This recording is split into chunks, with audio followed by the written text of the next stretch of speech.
Bismillahirrahmanirrahim.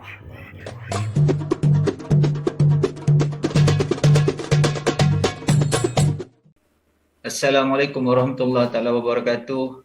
Selamat malam.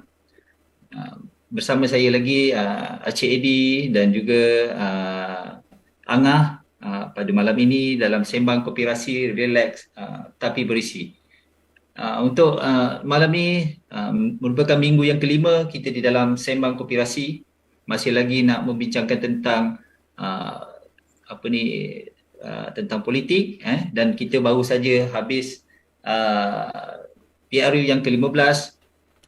Malam ni kita akan ulas tajuk senjata makan tuan, pasca PRU 15 senjata makan tuan.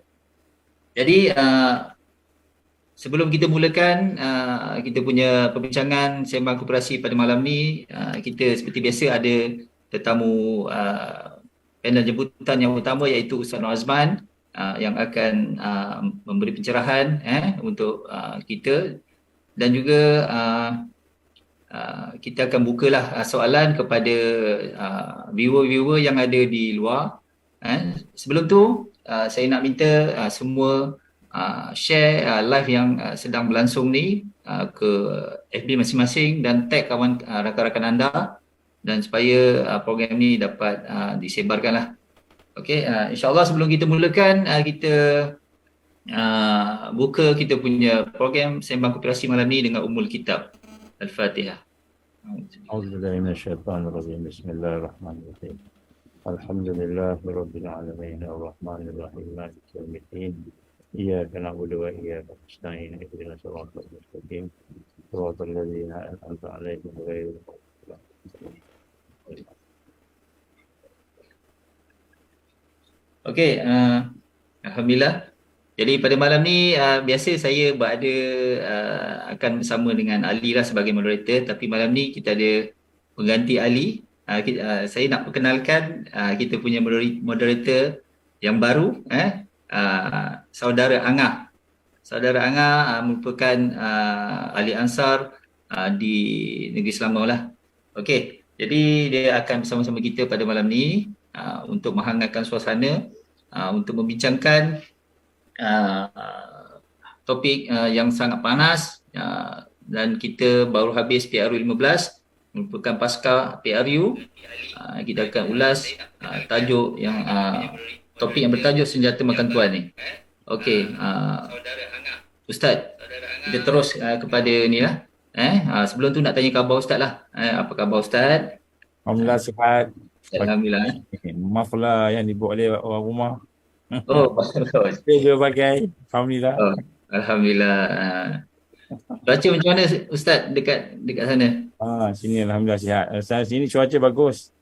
Tadi pun tak hujan. Cuma dia geduk-geduk gitu je lah. InsyaAllah. Kata biasalah. Hujan, tak hujan. Hujan, tak hujan. InsyaAllah. Alhamdulillah. InsyaAllah. Okay.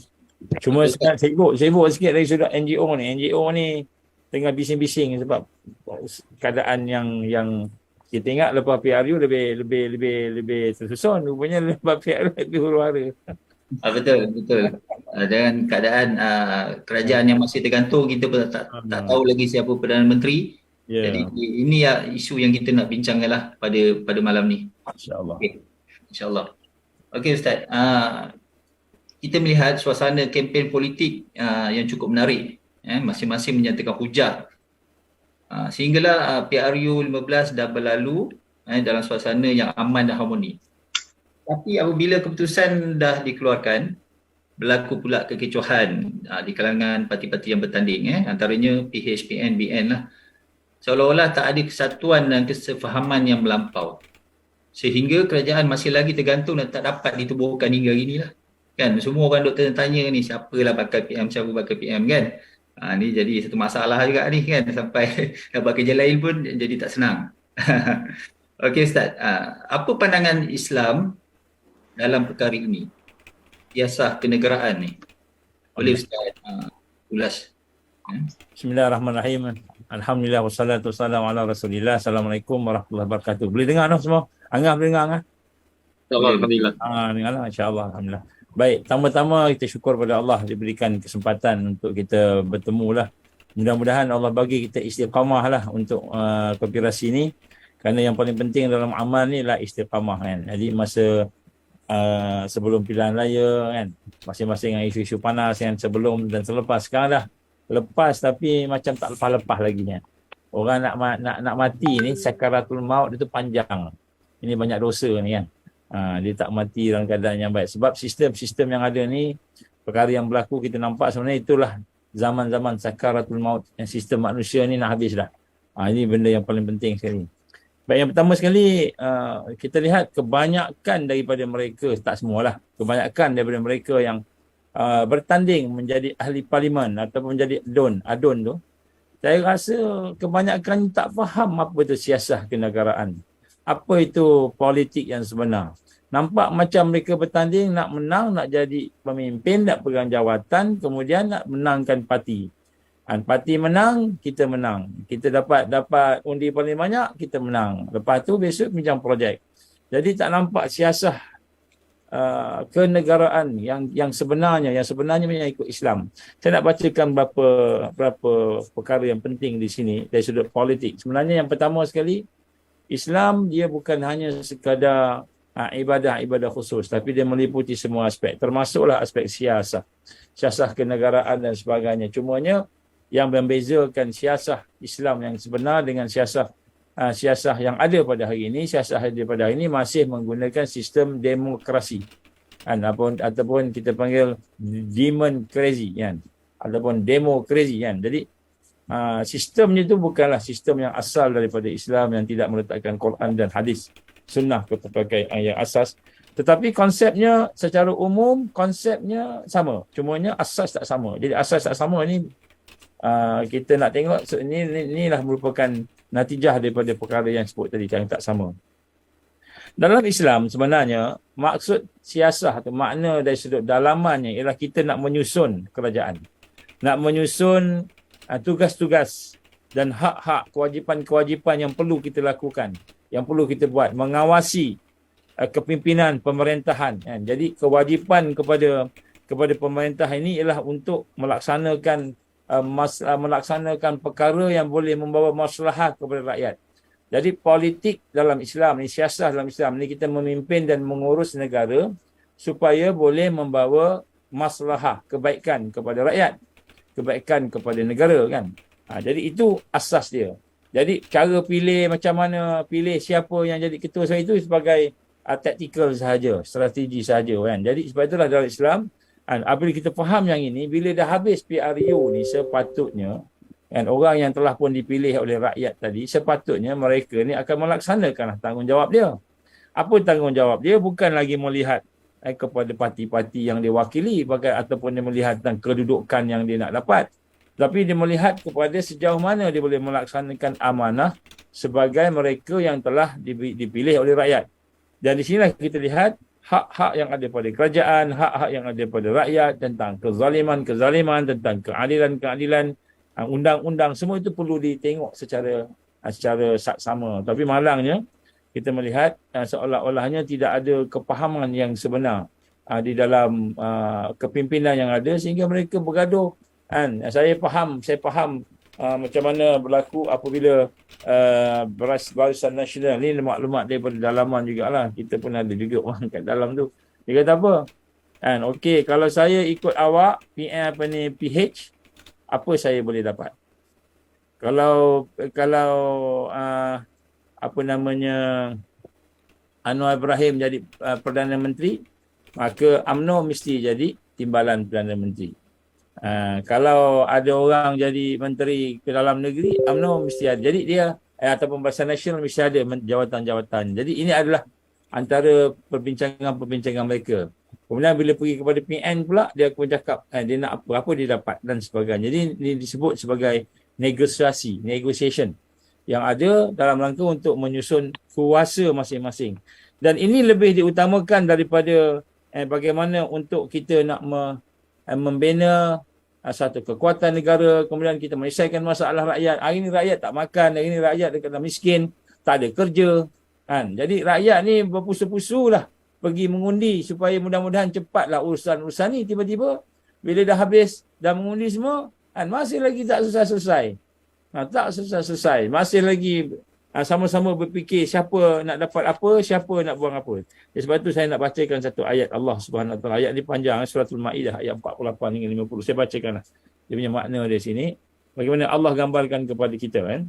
Dan kami telah turunkan kepada kamu Al-Quran dengan membawa kebenaran. Jadi yang pertama, ni adalah ayat tentang siasah ni. Yang pertama, Al-Quran itu adalah kebenaran Al-Haq. Mesti ada siasah. Sebab tu hari ni masalahnya yang memimpin ni dia tidak benar-benar meletakkan Al-Quran sebagai asas dia.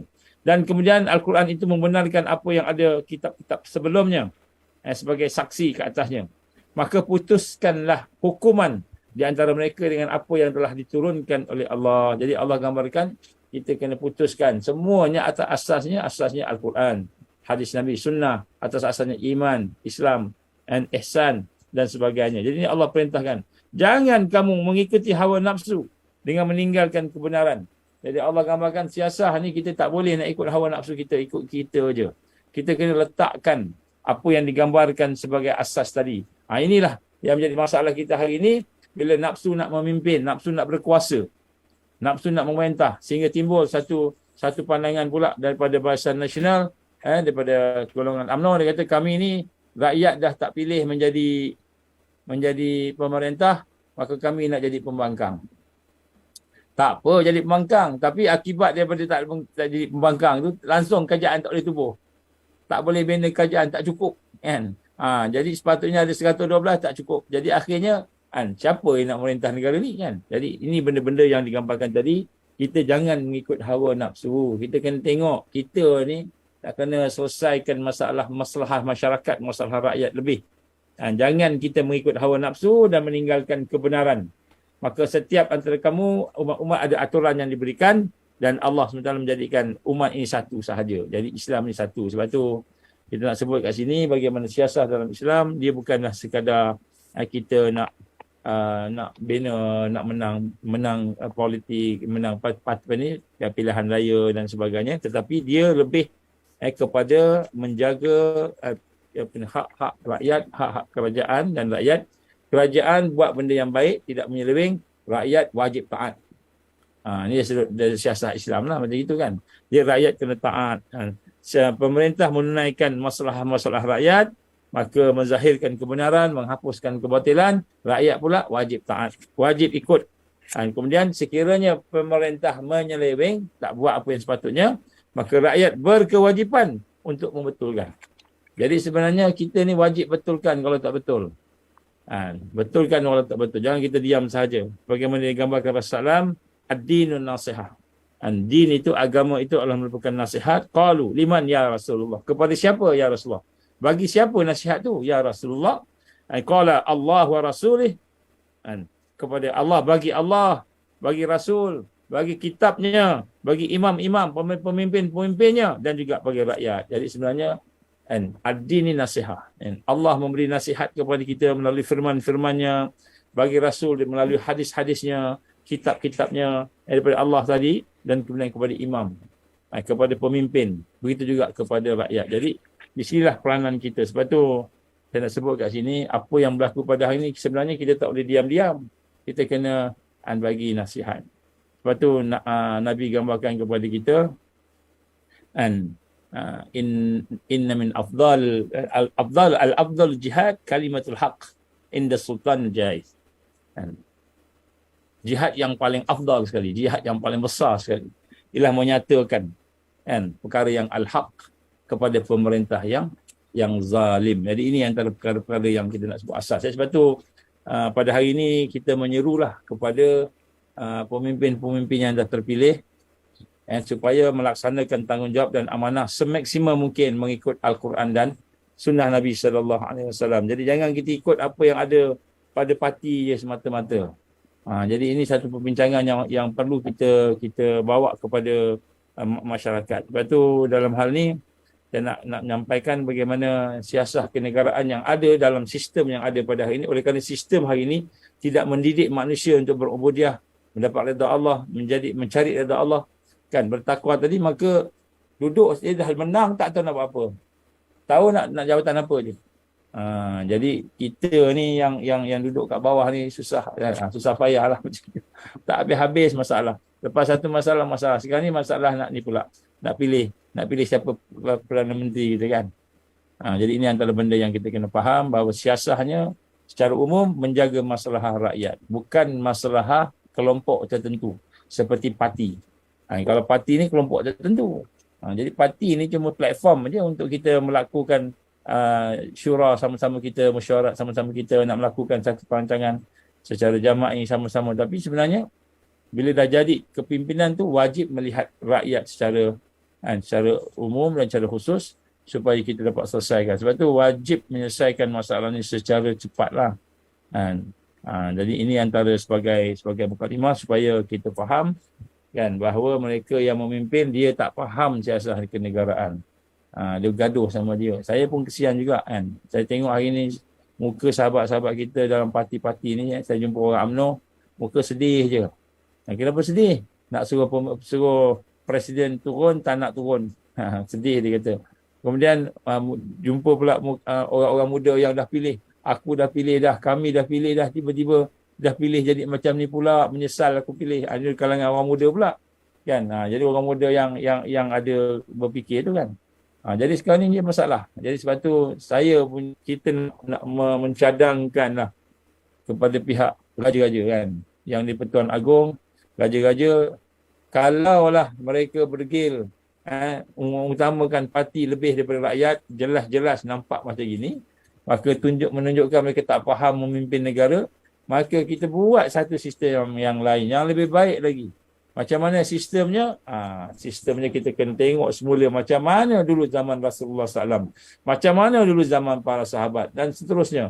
Sampailah kepada zaman yang terbaik selepas-lepasnya itu, walaupun tak terbaik macam zaman Nabi, itu zaman Osmaniyah. Kurang-kurang tengok zaman Osmaniyah. Raja-raja berperanan. Jadi raja-raja kena berperanan. Jadi dalam ini kalau raja-raja tak berani nak berperanan, takut kepada British, takut kepada undang-undang ini, kita ada negara, kita dah ada tentera kita semua ramai yang nak berjuang atas dasar Islam ni kan. Kenapa kalau perkara ini tidak kita tengok semula? Sebab kita tengok yang pertama, hari ini PRU dah lepas, tapi masih lagi kerjaannya coalition dalam bentuk gabungan-gabungan. Runcit-runcit, sikit-sikit, tak kuat. Kalau Tan Sri Muhyiddin jadi PM, dia punya partinya hanya ada berapa? Belas-belas kot. Saya tak ingat berapa. Belas-belas. Kalau maknanya dalam PN tu sendiri PAS lebih banyak lagi parti. Jadi lebih besar lagi undinya tu, 49. Jadi kalau bersatu 24. Bersatu ada 24 sahaja. Kemudian kalau kita tengok pula PH pula, kalau Anwar Ibrahim jadi Perdana Menteri, PKR hanya ada 31. DAP ada 40, lagi ramai lagi banyak lagi. Jadi presiden tu atau Perdana Menteri tu tak boleh nak kontrol juga, susah nak kontrol sebab yang lain lebih ramai. Jadi coalition ni jadi satu yang huru-hara lah. Tambahan lagi dengan adanya campuran dengan yang lain-lain. Jadi sebab tu kita cadangkan supaya sistem ini direview semula. Dan sistem yang terbaik adalah sistem Islam. Cuma kita akan bincang syariah tentang makin arus hari ni. Arus hari ni bukan arus Islam lagi, bukan. Jadi tapi benda inilah yang kita kena tengok balik, siasah kenegaraan yang Allah berikan kepada kita melalui Quran dan hadis itu lebih baik lagi, insya-Allah. Lebih baik lagi. Insya-Allah. Wallahu a'lam. Okey, alhamdulillah, terima kasih penjelasan daripada Ustaz berkenaan dengan siasah kenegaraan menurut Islam ni. Jadi memang ialah kita dah maklum, kita duduk dalam sistem demokrasi ni, kuasa memilih pemimpin tu melalui rakyat kan, dan parti-parti pula ada buat gabungan. Jadi mereka semua ada kepentingan masing-masing dan dia tak melia dulu. Itu yang jadi masalah besar tu, sampai hari ni kita masih lagi tak dapat Perdana Menteri. Okey, sebelum saya terus ke soalan seterusnya, nak tanya-tanya lah kita punya moderator yang kedua ni, Angah. Angah mengundi mana PRU yang lepas? Angah mengundi dekat Hulu Selangor. Parlimen? Selangor dia berubah dunia dulu Parlimen tak berubah Oh, lagi. Parlimen tak, Undun saja. Dia saja nanti Okey. kita temu dia lagi sekali tahun depan. Baik. Dun tu parlimen yang kita pilih. Parlimen kan bukan Dun kan? Parlimen. Sorry. Parlimen. Tak tahu ni Dun dengan parlimen. Dia main undi je. Okey, dekat kawasan tu mana yang menang? Parlimen. Elok. BN. Mana? BN. BN. Okey, BN. Okey, Selangor ada BN, ada PH lah.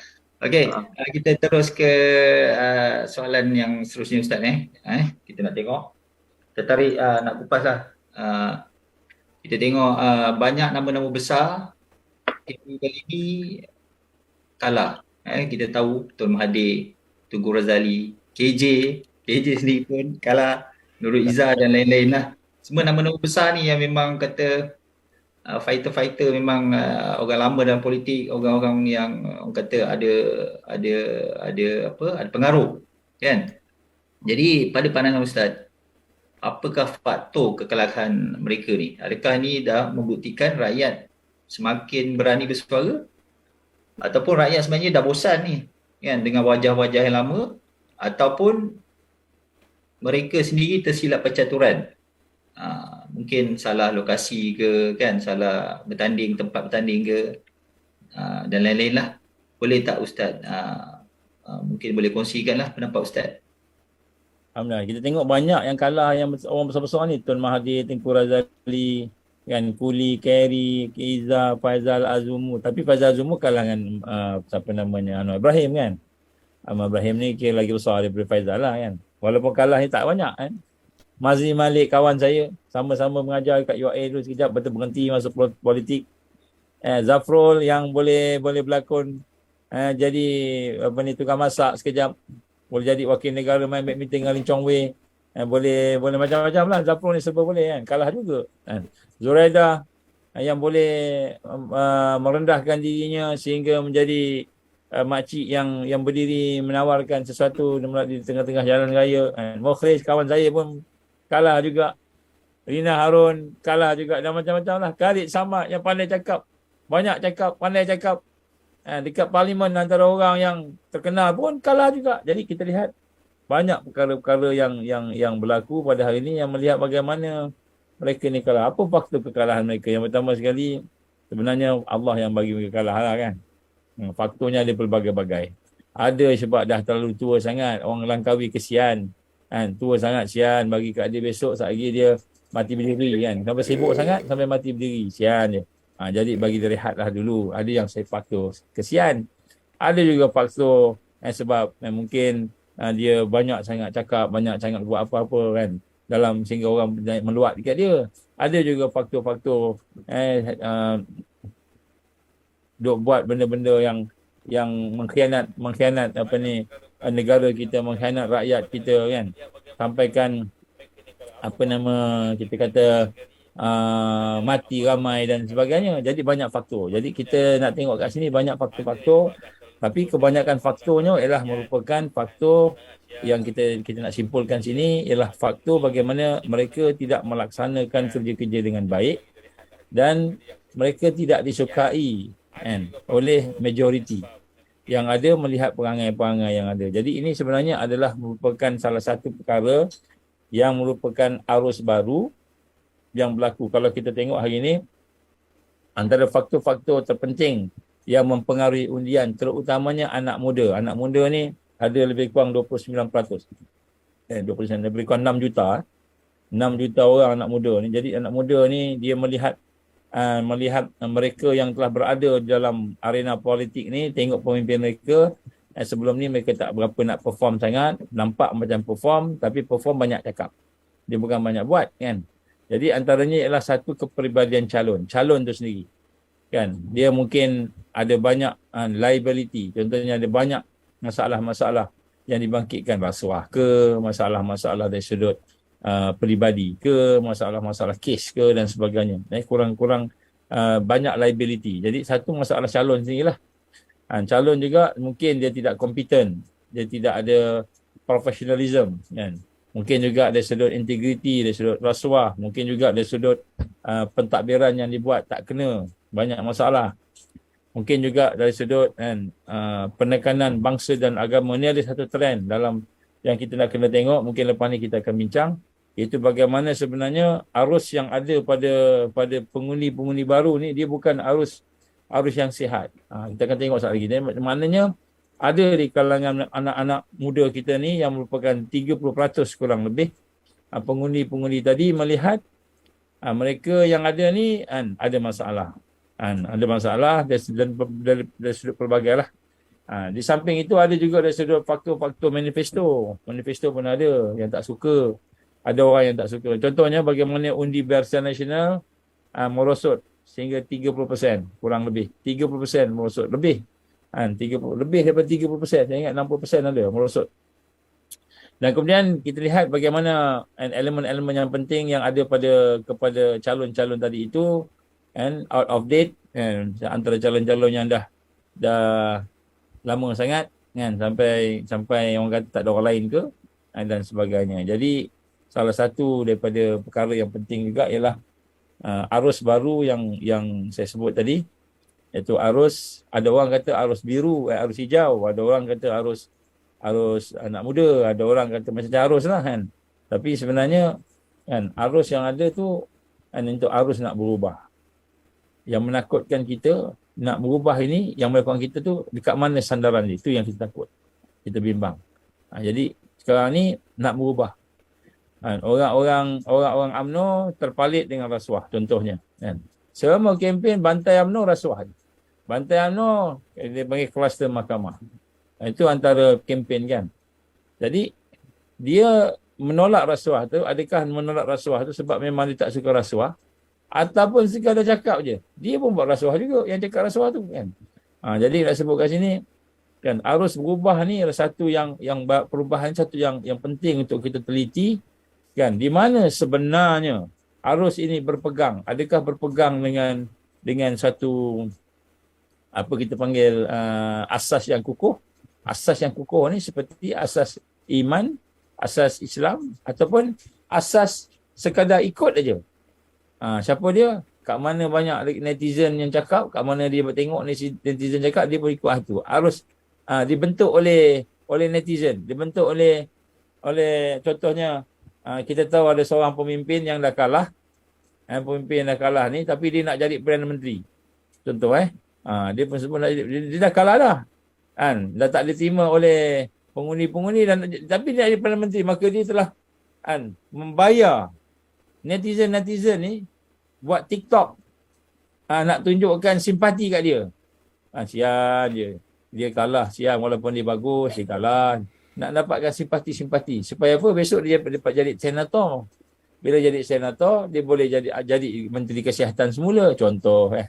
Ini tak ada kaitan dengan mana-mana. Jadi nak sebut kat sini kan, mereka ada, jadi arus yang ada pada kebangkitan yang kita nampak ini, adakah arus itu benar-benar arus yang bertunjangkan kepada asas yang kukuh, al-haq, ataupun arus sekadar ikut netizen, ikut peer group opinion yang dibentuk oleh kepimpinan-kepimpinan yang menang tadi.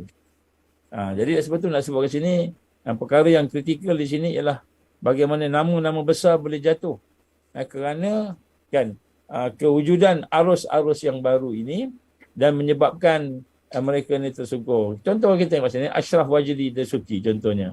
Kan, dia bukannya orang yang dia tak ada kes apa sangat apa kan, dia tak ada apa, tapi dia pun tewas juga kan. Kemudian kita tengok nama-nama besar seperti kan, Isham Jalil contohnya, Barisan Nasional, kalah juga kan.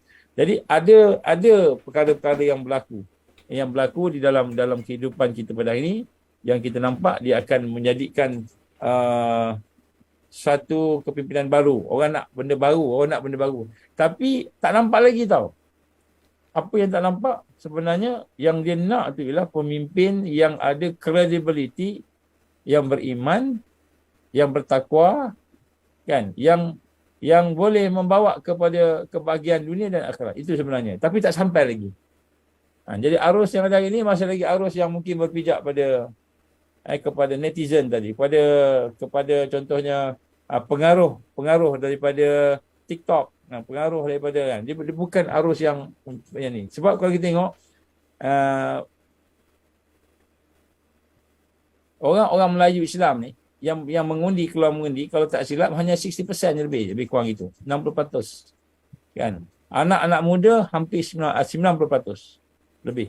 Anak-anak muda. Dan kemudian orang Melayu kita, orang Islam kita ni 60% je. Yang lain tak mengundi. Rupanya ramai tak mengundi daripada mengundi. Minta maaf. Ramai mengundi daripada yang tak mengundi. Tapi ramai lagi yang tak mengundi kan gitu. Jadi kita tengok arusnya tu bukan lagi arus yang stable lah. Macam itu. Ini sebab, tapi kita tak bimbang sangat lah nama-nama besar ni jatuh ni. Saya rasa bagus juga jatuh ni kan. Sebab ada kepimpinan baru. Ya, sebab tu saya nak tengok sini perkara yang paling besar sekali, yang behind the scene, yang tersirat daripada apa yang berlaku di sini ialah setuju tak setuju, kita sedang menuju kepada fasa peralihan. Daripada fasa orang ikut aja kepada fasa orang mula berfikir. Anak muda mula berfikir. Sebelum ni fikir nak kempit je. Dapatlah duit RM50. Kau pergi undi. Dia fikir nak undi siapa? Mula fikir. Kemudian lepas tu fasa di mana berfikir ini menimbulkan kesedaran. Yang berfikir ada yang sedar. Nak pilih siapa? Macam itu. Sebelum ni tak nak fikir pun. Jadi arus berfikir sudah mula datang, dan arus ini adalah permulaan kepada kebangkitan. Jadi kita nampak fasa kelima yang digambarkan Rasulullah SAW tadi tu dah semakin hampir. Sebab orang dah mula, budak-budak muda dah berfikir dah. Macam itu. Dan walaupun fikiran itu asas masih belum lagi asas yang kukuh, tapi dia dah mula fikir. Mula fikir ni adalah permulaan. Muqaddimah. Sebab tu Allah gambarkan fa'lam annahu la ilaha illallah fastaghfiruh. Jadi nak sebut sini Allah kata maka ketahuilah kamu, maka ada satu bentuk ilmu, mesti ada ilmu, mesti ada kesedaran. Jadi ilmu ni telah pun dijaja. Andainya Al-Mahdi turun datang 50 tahun daripada sekarang, katakanlah ataupun Dajjal keluar 50 tahun daripada sekarang, insya-Allah dengan pemikiran-pemikiran yang begini akan membawa juga manusia itu kepada kebaikan, kepada Islam, kerana berfikir. Jadi sebab tu sekarang ni apa yang penting kita ini adalah muqaddimah. Orang yang dulu boleh menipu, orang yang dulu boleh berlakon, dah tak boleh menipu dan berlakon dah. Sebab apa? Dah ada TikToknya, ada internetnya, ada pendedahan-pendedahannya. Jadi orang dah boleh nampak dan berfikir. Jadi ini adalah satu perkara. Dan apabila berfikir itu menuju kepada lama-lama dia makin matang. Kalau katakan Mahdi turun 50 tahun lagi pun, insya-Allah Islam akan bangkit juga. Ini yang positifnya. Jadi sebab tu kita tengok kat sini adalah di kalangan mereka yang saya ingat, saya tengok nama ni, di kalangan mereka yang baik, personalitinya baik, ada yang baik-baik ni kan. Tapi Allah izinkanlah juga kan. Dan kemudian tempat-tempat yang dulunya bercampur antara Melayu UMNO dengan antara Melayu Islam, seperti di Kelantan. Kelantan ada 14 parlimen. Kan 14 dia sapu semua. 14-0. Terengganu ada berapa? Saya tak ingat ada berapa Terengganu. Semua disapu juga. Perlis ada 3. 3-3 disapu. Disapu oleh parti Islam. Sehingga parti Islam menjadi parti paling besar, komponen paling besar di dalam parlimen, 49 kursi. Jadi sebut kat sini bagaimana perkara ini adalah kerana mereka dah jelik, dah muak dengan perkara yang berlaku pada segini, dan kemudian mereka dah mula melihat ada option yang lebih baik. Option yang apa? Option yang Islamik lah. Cuma perkara ini sekarang ni sedang dibangkitkan pula di Sarawak, di Sabah, dengan menyatakan bahawa kalau PAS dan UMNO dan Bersatu dan orang Islam lain jadi pemerintah negara kita, maka negara ini akan jadi macam Taliban. Itu menakutkanlah. Ini satu benda yang kita kena bincang juga ni. Jadi maknanya, tetapi secara umumnya permulaan kepada kebangkitan telah berlaku, di mana umat hari ini mula diajak berfikir dan mula boleh memilih. Dia tak ambil duit. Saya fahamkan rasuah ni berlaku pada semua parti. Hampir semua parti berlaku rasuah. Tak kira lah Islam tak Islam. Kan? Setengahnya kalau di Melaka saya tengok ada parti tu dia bagi orang tempatan dia bagi RM50. Tolong undi ya. Ada yang jauh-jauh sikit dia bagi RM300 ataupun RM100.5 ataupun RM200. Tolong undi ya. Di Kelantan sampai peringkat RM300 dia bagi pada orang kampung.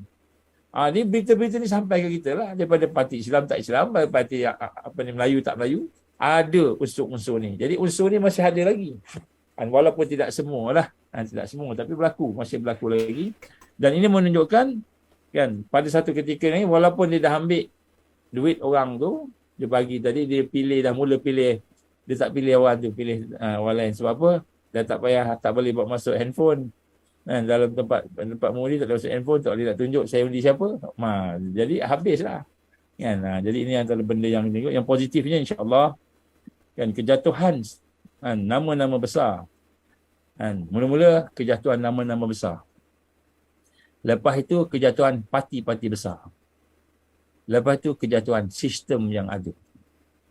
Ini semua adalah tahap-tahap yang sedang berlaku secara natural. Jadi kita nampak nama-nama besar ni kan. Saya tadi jumpa dengan Pak Arab, ada seorang kawan saya, Pak Arab. Kan? Dia kata, "How come?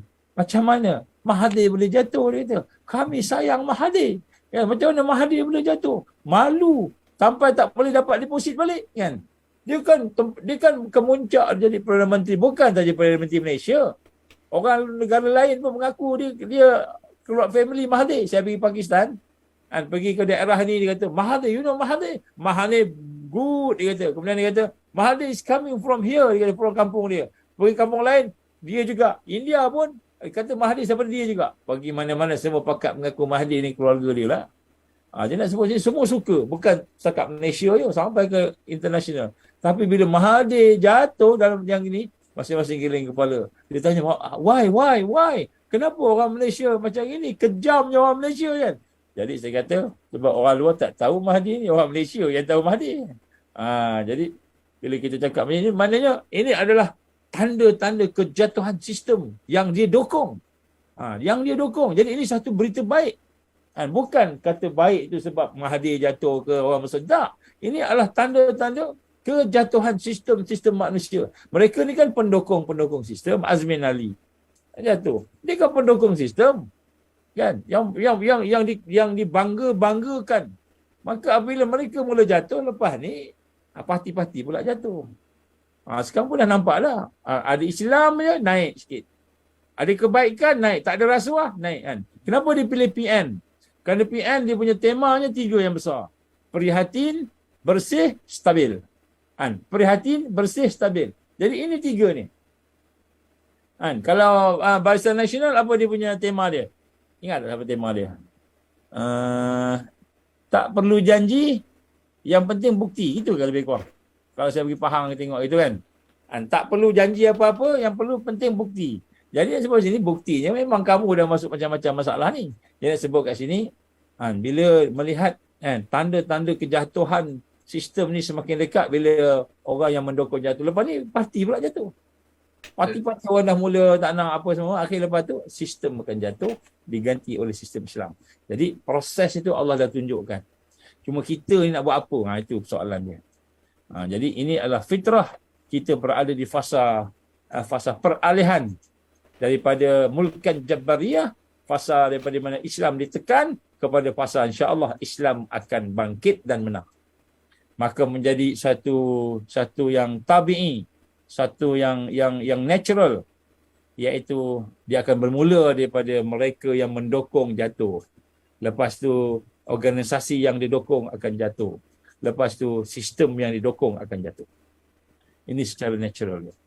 Maka benda inilah kita nak tengok dengan satu pandangan hati kita tadi, basirah tadi, kita melihat tadi, sehingga akhirnya kita nampak, rupanya ni tanda-tanda Islam nak naik ni.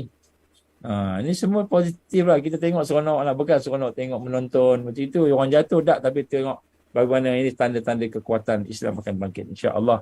Wallahu'alam.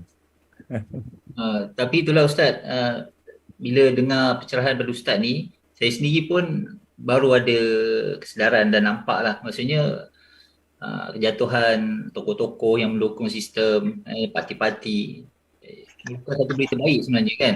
Tapi kita tak nak pandang ni dari sudut yang baik. Kita nampak kalau boleh demokrasi ni kalau boleh diorang memang tak nak mengundi lah. Kalau boleh tak nak tutup buku. Itu saya pun ada tanya juga, ada yang PM lah apalah kan. Ada komen-komen apa semua dekat Facebook. Dia kata ni sistem macam mana pun memang asas dia yang fahaman dia kata memang kita jangan keluar mengundi sebab ni sistem torut lah apalah, syirik lah apalah kan. Pun pening juga kan. Benda ni tak habis-habis hingga hari ni lagi. Dah ada dua puak lah, satu yang pergi mengundi, satu yang langsung tak nak ambil tahu. Itu masalah kefahaman lah tu, masalah kefahaman. Sebab sekarang ni jumhur ulama, kita kata jumhur lah, jumhur ni maknanya mereka suruh kita mengambil berat tentang apa yang berlaku di sekitar kita. Kita kena ambil berat. Bukan maknanya kita ambil berat tu kita suka benda tu. Kita ambil berat ni dalam rangka kita nak menjaga maslahat Islam. Bukan kita yakin dengan benda tu, bukan kita pegang benda tu akidah kita tak yakin pun dan kita tak mahu pun. Kalau orang yang duduk di dalamnya tu kita tak cerita lah, tapi kita yang kat luar ni. Kita nak pergi ke Kuala Lumpur. Kan? Boleh kita pergi, tak nak lalu tempat yang tak ada riba contohnya kan. Tak boleh lalu, kita kena kereta kita tu dah ada riba walaupun beli cash. Alhamdulillah saya beli cash kan. Adalah kumpul-kumpul duit sikit, duit APF semua campur-campur kan, tawar tolong-tolong sikit, boleh beli cash kan, untuk kita nak jalan, tapi jalan raya boleh tanpa riba, tak boleh lari. Jadi Islam mengajar kita selagi perkara itu kan boleh kita ambil manfaat dari sudut rukhsah, keringanan tadi, kita kena guna untuk menjaga siasah kita. Siasah kita apa saat kita bincang. Jadi menjaga siasah kita yang paling penting. Jadi tidak mengundi ini sebenarnya sama dengan kita, kalau tak mengundi sebenarnya sama dengan kita mengundi juga, sebab akan ada yang tolong undikan kita. Sebab semua tu dikira. Jadi kadang-kadang benda-benda ni kita tidaklah menyatakan bahawa inilah yang benda ni kena buat semua, itu ijtihad masing-masing lah. Cumanya kita jangan menyalahkan siapa-siapa. Jadi kita ada pandangan kita, atau ada pandangan dia, tak apa. Yang penting kita bersatu kan, melakukan siasah yang sebenar tu kita kena faham. Bukan siasah demokrasi kan, bukan siasah parti kepartian ni. Itu siasah demokrasi. Tapi siasah kita ni hanya kita paling penting. Kita kena kenal insya-Allah kan. Jadi itulah, memang ada juga yang tanya kepada saya macam-macam, ustaz ni macam mana ustaz cakap pasal akhir zaman semua, nak keluar sistem dan sebagainya. Dia betul hal juga nak keluar sistem semua kan. Tapi ustaz tu cakap pasal kempen nak jatuhkan KJ pula, kasih jatuh KJ kan. Kita rasa kalau kita tak kasih jatuh KJ, saat lagi dia buat benda-benda yang dia nak buat tu, yang ngawut-ngawut. Sekarang ni macam-macam lah sekarang ni. Contohnya WHO dah masuk dah negara kita ni. TPPA dia nak jaga, dia nak kontrol kita punya ekonomi, dah masuk dah. Jadi kalau kita tidak ada resisten, kita bukan itu dia punya uslub kita punya jalan nak bangkit tadi, tapi itu adalah halangan-halangan. Kita kena keluarkan halangan. Kalau kita nak pergi ke masuk ke gunung Jerai, nak lalu kawasan yang tak pernah lalu orang, kita kena potong dulu dia punya pokok-pokok yang menghalang, duri-duri semua tu. Kita kena potong satu. Baru kita boleh jalan di atas, buat jalan dulu. Kan? Jadi sekarang ni banyak halangan banyak. Jadi kita potong. Mungkin sebagainya kita tak boleh nak potong, kan? Kita buat sesuatu yang boleh menyebabkan kan kita boleh lalu kawasan tu. Mungkin ada tempat yang tak boleh potong-potong. Jadi maknanya inilah dia. Kita nak menuju kepada satu yang jelas, sunnah yang jelas. Maka dekat situlah kita nak kena rasa bagaimana penglibatan kita dengan perkara yang ada sekadar keperluan sahaja. Keperluan sahaja. Sebab tu kan ramai orang tanya saya, termasuk kawan-kawan international. Why not you masuk bertanding? Kami sokong, kami tolong. Ada kawan-kawan tadi kawan-kawan Arab kata, kenapa kamu tak masuk? Jadi MP boleh jadi menteri besok, senanglah kami, dia kata kan. Kata kita bukan nak jadi MP, bukan matlamat kita, bukan jalan kita, tapi sebut begitu juga Tok Ki pun sebut. Lepas tu orang-orang kawan-kawan daripada macam-macam sebut. Kenapa tak masuk bertanding? Kan kalau bertanding insya-Allah menang. Jadi dia mengatalah bertandinglah tempat yang bergabung dan sebagainya. Saya bukan nak bertanding. Saya bukan nak ni. Kita nak bentuk satu yang lebih besar lagi kan. InsyaAllah. Jadi itulah maknanya kadang-kadang kita kena tengok realiti lah. Bila kita tengok realiti baru kita faham. Baru kita faham macam mana nak bertindak. Ya. Betul, Ustaz. InsyaAllah. Wallahualam. Okay, Ustaz. Kebanyakan orang tak perasan sebenarnya dalam PRU kali ini, jika dipecah mengikut parti, PAS muncul sebagai blok terbesar dalam Dewan Rakyat dengan 49 kerusi yang mengatasi parti-parti lain di belakang. PH yang nampak hebat rupa-rupanya cuma menang 31 kerusi dengan 102 yang dipertandingkan. Menurut Ustaz, mengapa situasi unik ini berlaku? Adakah ini menunjukkan orang-orang semakin dekat dengan agama ataupun terpanggil atas dasar agama atau mungkin kedua-duanya? Saya nampak sebenarnya bukan atas dasar agama. Majoriti bukan atas dasar agama, tapi atas dasar fitrah. Fitrah. Dan fitrah itu sebenarnya adalah agama. Apa fitrah ni? Fitrah ni kita nak jadi manusia. Nak jadi manusia yang tidak kena zalim, yang tidak kena tipu, yang tidak kena bohong, kan? Tidak dikhianati. Jadi itu fitrah.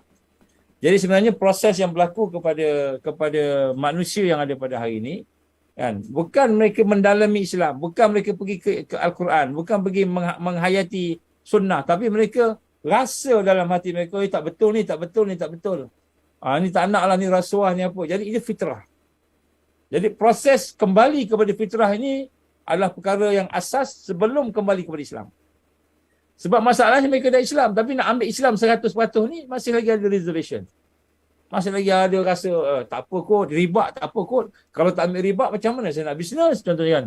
Masih lagi sayang dengan sistem-sistem macam itu kan. Jadi sebenarnya apabila Allah SWT menunjukkan keaiban-keaiban, kelemahan-kelemahan sistem buatan manusia ini, barulah dia terasa, tak patutlah aku lantik dia. Akhirnya mereka boleh nampak option. Mana option yang ada? Ni. Kan, PN ni option. Jadi orang UMNO yang tak suka, bukan orang UMNO lah, orang Melayu, cik orang Melayu kan marah pula. Orang Melayu yang tak suka kepada benda-benda yang tak sesuai dengan fitrah manusia, dia akan beralih kepada PN. Sebab tu PN pun tak sangka. Kan, PN tu PAS tak sangka menang. Mana sangka? 49 kerusi, tak pernah. Tak pernah. Dulu Kingmaker, sekarang I am the king. Kan, macam itu. Itu paling tinggi sekali. Jadi sebab tu yang pertama sekali kita lihat pada pandangan saya lah yang dhaif ini nak sebut bahawa sebenarnya manusia belum lagi nak kembali kepada Islam. Kita perlu lagi buat dakwah. Dakwah perlu dilaksanakan. Maknanya bukan semua, maknanya majoriti belum lagi. Tetapi manusia sudah mula disentuh oleh dosa, kesalahan, keaiban yang ada pada pemimpin tadi menyebabkan mereka kata tak bolehlah, tak nak pilih. Itu fitrah. Dan fitrah ini adalah memang yang Allah beri kepada setiap manusia, dan mereka akan suka kepada benda yang baik. Itu memang fitrah, iaitu yang paling tinggi sekali menjadi hamba Allah. Wa ma khalaqul jinna wal insa illa liya'budun. Allah gambarkan, tidak aku jadikan jin dan manusia melainkan untuk beribadah kepada aku. Jadi fitrah yang paling besar, dia akan mengaku Allah sebagai Tuhan. Dia akan mengaku Allah sebagai satu-satunya tempat untuk dia sujud, untuk dia sayang, untuk dia berubudiah. Maka pada ketika itulah dia akan ambil Islam. Jadi hari ini sebenarnya Allah sedang memproses kan manusia tadi, walaupun dia tak semayang, tapi dia pilih PAS. Walaupun dia tak semayang, tapi dia pilih Perikatan Nasional. Kenapa? Sebab Perikatan Nasional kurang rasuah, dia kata. Jadi undi orang Melayu beralih kepada Perikatan Nasional, beralih kepada PAS, Parti Islam dan sebagainya yang bersama tadi, bukan kerana mereka benar-benar faham Islam sebagai satu sistem hidup, tetapi kerana hati dia rasa tak betul lah yang ada. Maka sebab itulah gelombang yang ada hari ini bukan gelombang Islam lagi, tapi gelombang di mana Allah SWT mahu mendedahkan keburukan, keaiban, kelemahan sistem-sistem manusia ini, menyebabkan hati manusia mula terasa, aku tak naklah dengan ni. Aku tak naklah dengan kluster mahkamah ke apa ke. Tak naklah dengan rasuah-rasuah ni. Jadi ini satu petanda yang baik. yang mana Allah SWT akan bangkitkan Islam ni secara perlahan-perlahan. Macam mana yang berlaku kat Turki sama juga. Dulu Turki ni kalau telanjang, bogel, depan-depan apa biasa je.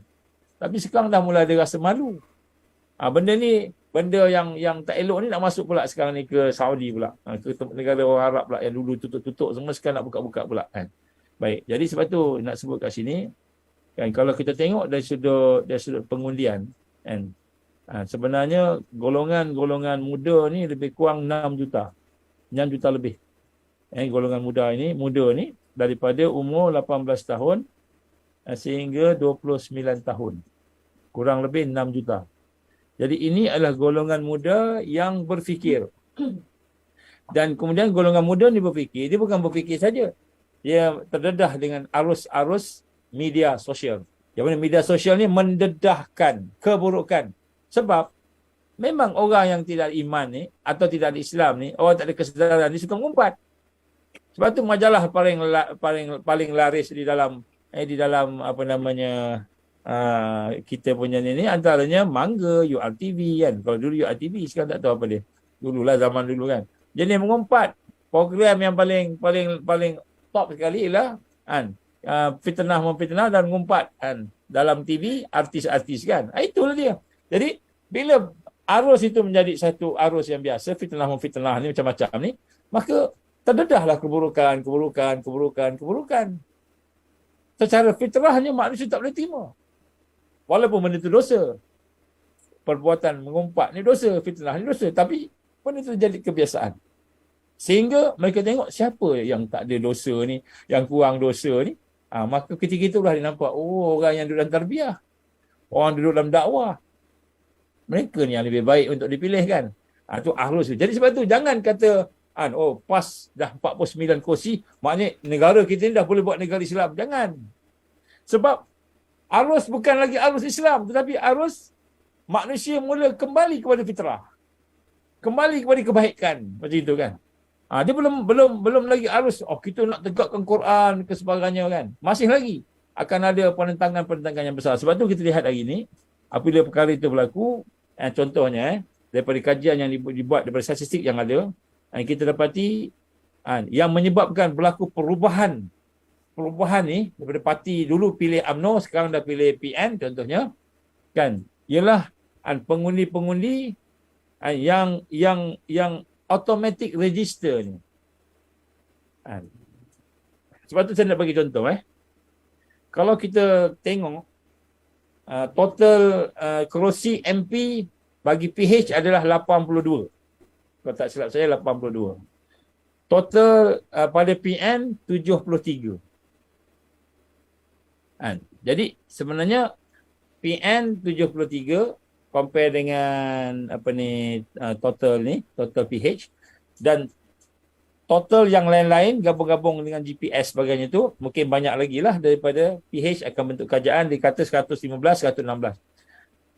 GPS dah campur dengan PN gabung-gabung semua. Tapi jumlah pengundi, jumlah orang yang sokong PH lebih ramai daripada jumlah orang yang sokong yang nak bentuk kerajaan. Bila kita totalkan, kita akan dapati antaranya, kan, contohnya antara PH dengan PN sahaja contohnya. Kurang lebih manusia yang menyokong PH ni lebih daripada PN dan mungkin sebahagian gabungan itu kan lebih daripada 1.5 juta orang. Lebih. Kan, total daripada total nation. Jadi kita lihat hari ini, maknanya contohnya yang berlaku di Damansara. Di Damansara contohnya siapa Damansara yang jadi MP? Yang jadi MP Damansara ni Gobind Singh. DAP ke PKR. Saya tengok sekejap. Gobind Singh, saya rasa PKR kot. Ataupun DAP lah, TPH lah. PRU 15 ni dia dapat secara rasmi dia dapat undi ialah 142,875 orang ataupun undi lah. Dan majoriti dia menang tu 126,000, 124,000 lebih. Dia majoriti dia, maknanya 124,000 majoriti. berbanding dengan Barisan Nasional dan sebagainya. Jadi sebenarnya walaupun kita paling tinggi sekali 49 kerusi, katakan kita kata tadi orang Islam paling tinggi tadi 49 kerusi, kan, campur-campur dengan Bersatu, campur-campur dengan ni, masih lagi kan, populariti dan orang yang undi ramai ni masih lagi kepada PH dan kepada DAP yang kita sebut tadi. Jadi maknanya sebenarnya hakikat arus tadi bukan arus Islam lagi. Bukan arus Islam lagi. Jadi kita tak boleh nak rasa, oh kita dah okey dah sekarang ni. Dah boleh buat RUU 335, dah boleh buat sebagainya. Tak, belum lagi. Dan sebab tu nak sebut kat sini, antara sentimen majoriti pula rakyat yang bukan Islam, 90% keluar undi, 90% ke atas China dan India keluar mengundi, dan mereka ni adalah merupakan orang yang solid kepada DAP. Contoh maka kita tengok apa sentimen mereka. Termasuk juga sentimen anak muda yang umum. Apa sentimen mereka? Antaranya mereka anti kerajaan yang korup, anti kerajaan. Tak nak, dia nak rebel. Kerajaan nanti tak nak tukar kerajaan lain. Yang kedua, anti Melayu. Orang Melayu sendiri anti Melayu. Anti Islam, anti Muslim. Kalau katakan tertegak negara di bawah PAS dan Bersatu dan UMNO gabung-gabung jadi Muafakat Nasional, maka negara kita akan jadi negara Taliban. Negara kita besok orang perempuan semua kena pakai tudung. Kena pukul, kena potong tangan. Jadi ini arus yang ada, iaitu arus yang berkembang, iaitu arus anti-Muslim masih ada lagi. Dan kuat. Di Melaka kita boleh dengar ucapan-ucapan kempen pilihan raya. Mereka menghina Islam, menghina mukmin. Kan? Begitu juga di tempat-tempat. Cakap dalam bahasa Cina lah. Kita tak faham. Tapi bila kita tengok balik, ada benda-benda tu. Jadi di sinilah kita lihat bagaimana sebenarnya kan kita jangan tengok dari sudut parti yang naik tadi, Islam tak Islam tadi, tapi kita melihat arusnya tu. Arus itu masih lagi arus global. Jadi dakwah ni memang kena buat juga. Tarbiyah ni kena buat juga. Kita kena susun semula. Siasah kebangkitan ni kena buat, wajib buat. Tapi Allah dah bagi dah secara fitrahnya orang dah mula cenderung kepada kebaikan, cenderung kepada sesuatu yang lebih baik. Cuma kan kecenderungan itu bukan lagi atas asas iman, atas asas Islam, tapi kecenderungan tu masih lagi di atas asas kan fitrah saja. Setakat kita ni manusia nak jadi baik. Jadi sebab tu walaupun kita melihat kan orang Islam ataupun parti Islam contohnya telah leading lah, tapi sebenarnya arus belum lagi. Jadi sebab tu parti Islam, PN, Perikatan Nasional, orang Melayu, orang Islam yang ada dalam parlimen tu wajib dia melakukan, mengintensifkan lagi kerja-kerja dakwah, kerja-kerja tarbiyah umat, kena bentuk semula. Jangan fikir aku dah banyak parti dah menang banyak kursi, aku dah okey dah. Boleh jadi Perdana Menteri dah. Kita kena buat lagi kerja-kerja sunnah, JDT tu kena buat balik. Kerana bila kita buat semula kerja-kerja sunnah itu, maka insya-Allah kan susunan Allah ni dia akan menuju kepada kebangkitan insya-Allah. Wallahu a'lam. InsyaAllah. Okey Ustaz, soalan ni nampak agak macam tegang sikit. Okey. Sekiranya PM masih gagal diputuskan, apakah yang akan berlaku kepada pentadbiran negara?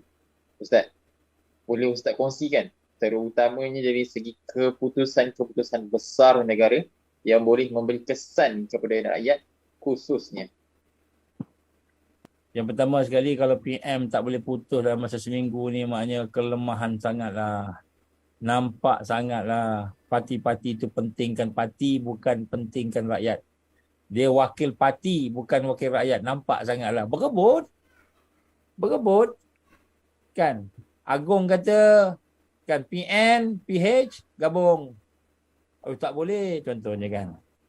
Prinsip tak sama, ideologi tak sama. Okeylah, tak apalah. Kan?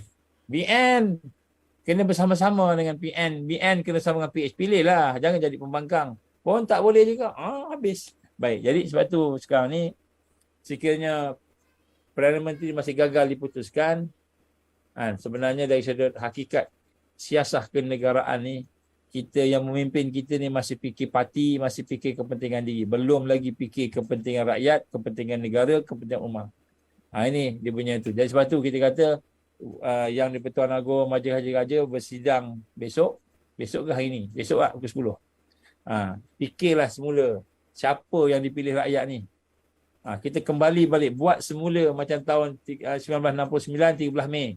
Kita buat pada masa dibuat semula, tapi masih lagi lah British, tapi maknanya buat satu sistem pada masa tu. Jadi hari ni kena buat balik. Macam mana balik? Panggil orang-orang yang pandai-pandai ni. Tokoh-tokoh yang neutral, yang ada agama, ada iman, panggil semula. Buat satu sistem. Cadangkan kepada Majlis Haji Raja. Kemudian pilih semula, buat semula cara yang terbaik. Baik. Sebab apa? Kerana sekiranya perkara ini tidak dilaksanakan, maka kita akan berhadapan dengan masalah yang banyak. Contohnya pentadbiran negara. Hal ehwal keuangan. Kita nak buat decision besar, nak buat projek pun tak boleh. Contohnya nak buat apa-apa tak boleh sebab tak ada Perdana Menteri, tak ada, nak kabinet tak ada. Jadi bayangkan dalam keadaan begini, tiba-tiba berlaku wabak pandemik. Bayangkan, dalam keadaan macam ini berlaku wabak pandemik, siapa akan masuk? Yang akan masuk ialah international masuk. Melalui ada WHO, melalui ICHR. Sekarang ni dah ada dah. Dia punya bunga-bunga tu dah dengar dah balik. Dah dengar dah. Jadi ICHR akan masuk. Atas nama pandemik, tak settle apa-apa lagi, dia masuk. Dia akan kontrol kedaulatan negara. Begitu juga dengan ekonomi TPPA, perjanjian Pasifik. TPPA pun dah berjalan. Yang mana ini mereka akan menguasai ekonomi negara-negara. Siapa yang kuasa ini? Bukan United Nations, tetapi global elite, syarikat besar. Ini pun dah mula berjalan. Negara kita akan terperangkap.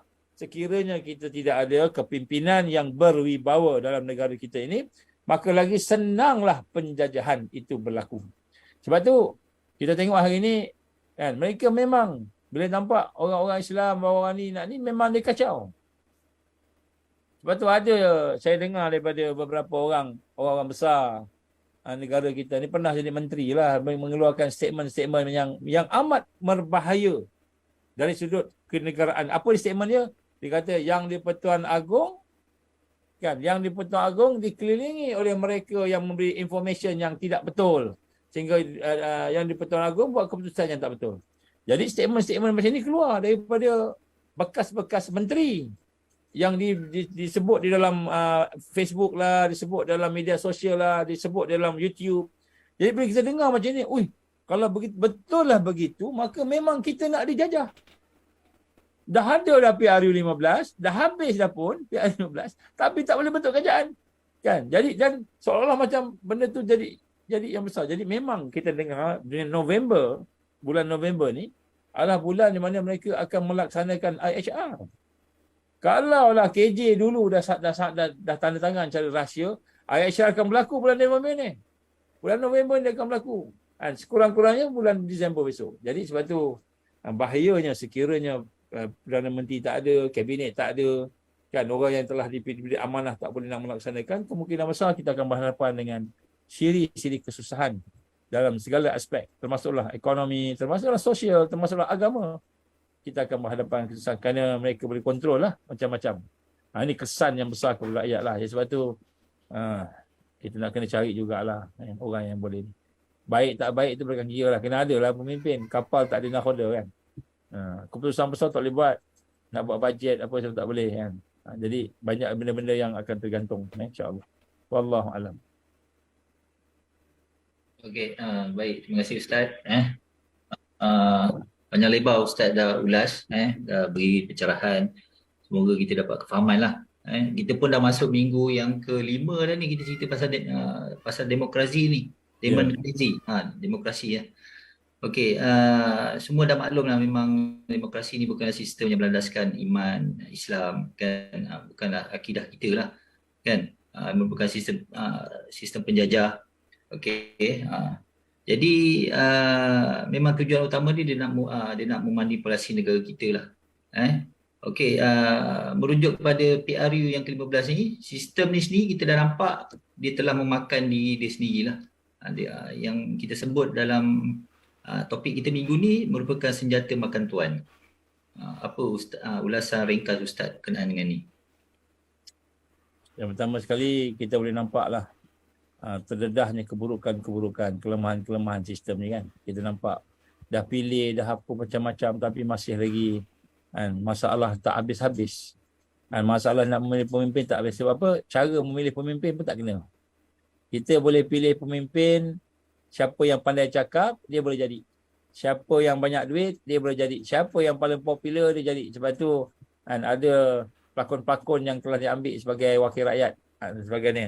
Ustaz-ustaz yang terkenal, Ustaz Kazim, yang terkenal ni kan, disuruh bertanding. Ustaz Fawaz, alhamdulillah Ustaz Fawaz menang kan, disuruh bertanding. Jadi dia punya karakteristiknya bukan lagi orang yang baik orang sebagainya, tapi jadi benda ni mendedahkan keburukan-keburukan sistem tu sendiri. Inilah perkara yang sekarang ni orang mula bertanya. Kita mula bertanya, adakah kita berada di atas satu sistem yang betul, yang benar-benar akan bawa kepada kekuatan. Sebab tu bagi kita nak kena faham bagaimana siasah kita. Siasah kita ni adalah siasah Islam. Dan siasah Islam ni, siasah ataupun politik Islam ni adalah politik ataupun siasah kebangkitan. Siasah kebangkitan. Ini kita kena faham. Dan siasah kebangkitan ni kurang-kurang ada 3 benda yang kita kena faham. Yang pertama sekali, kita kena faham apakah dia realiti musuh. Kita kena kenal siapa musuh. Hari ni, kita semayang, kita haji, kita umrah, kita buat macam-macam. Tapi tak ada. Kita tak kenal musuh. Musuh kita nampak kawan. Kita berkawan dengan dia. Buat pula syarikat dengan dia. Buat pula kerjasama dengan dia. Tahaluf siasi ke apa sebagainya.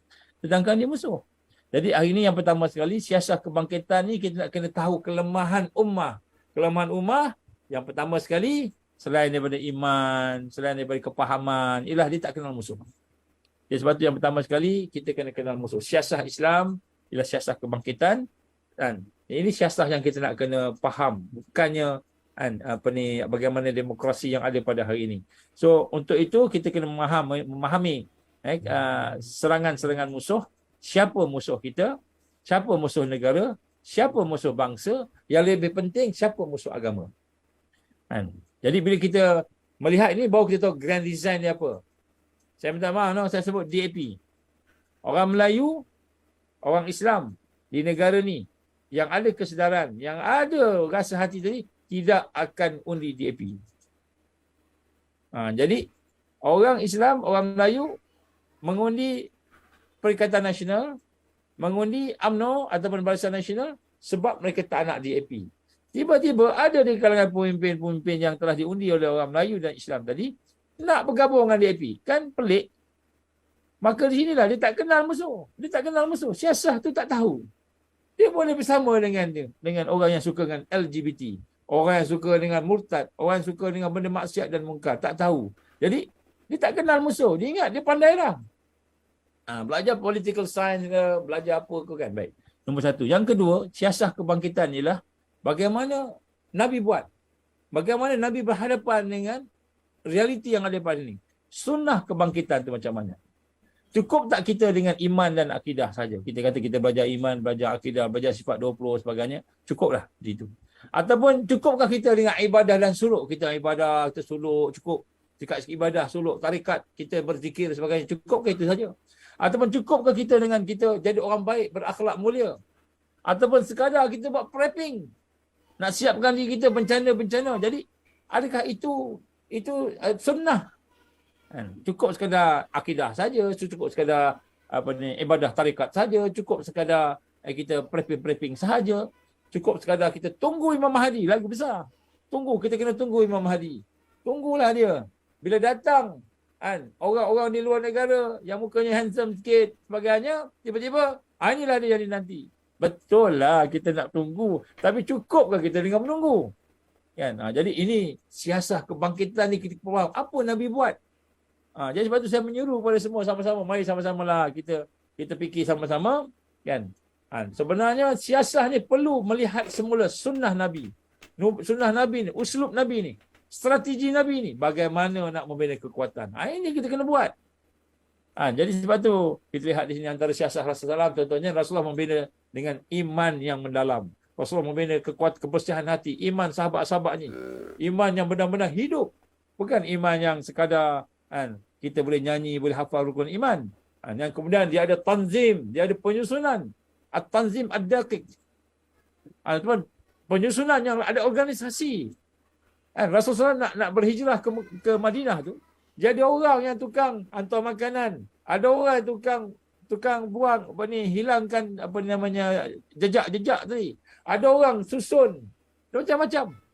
Nak pergi hijrah ke Madinah tu pun dia bukan pergi pakat ramai-ramai pergi selawat sallallahu ala Muhammad pergi. Ada yang pergi seorang-seorang, ada yang pergi sembunyi-sembunyi, ada yang pergi secara terang-terang.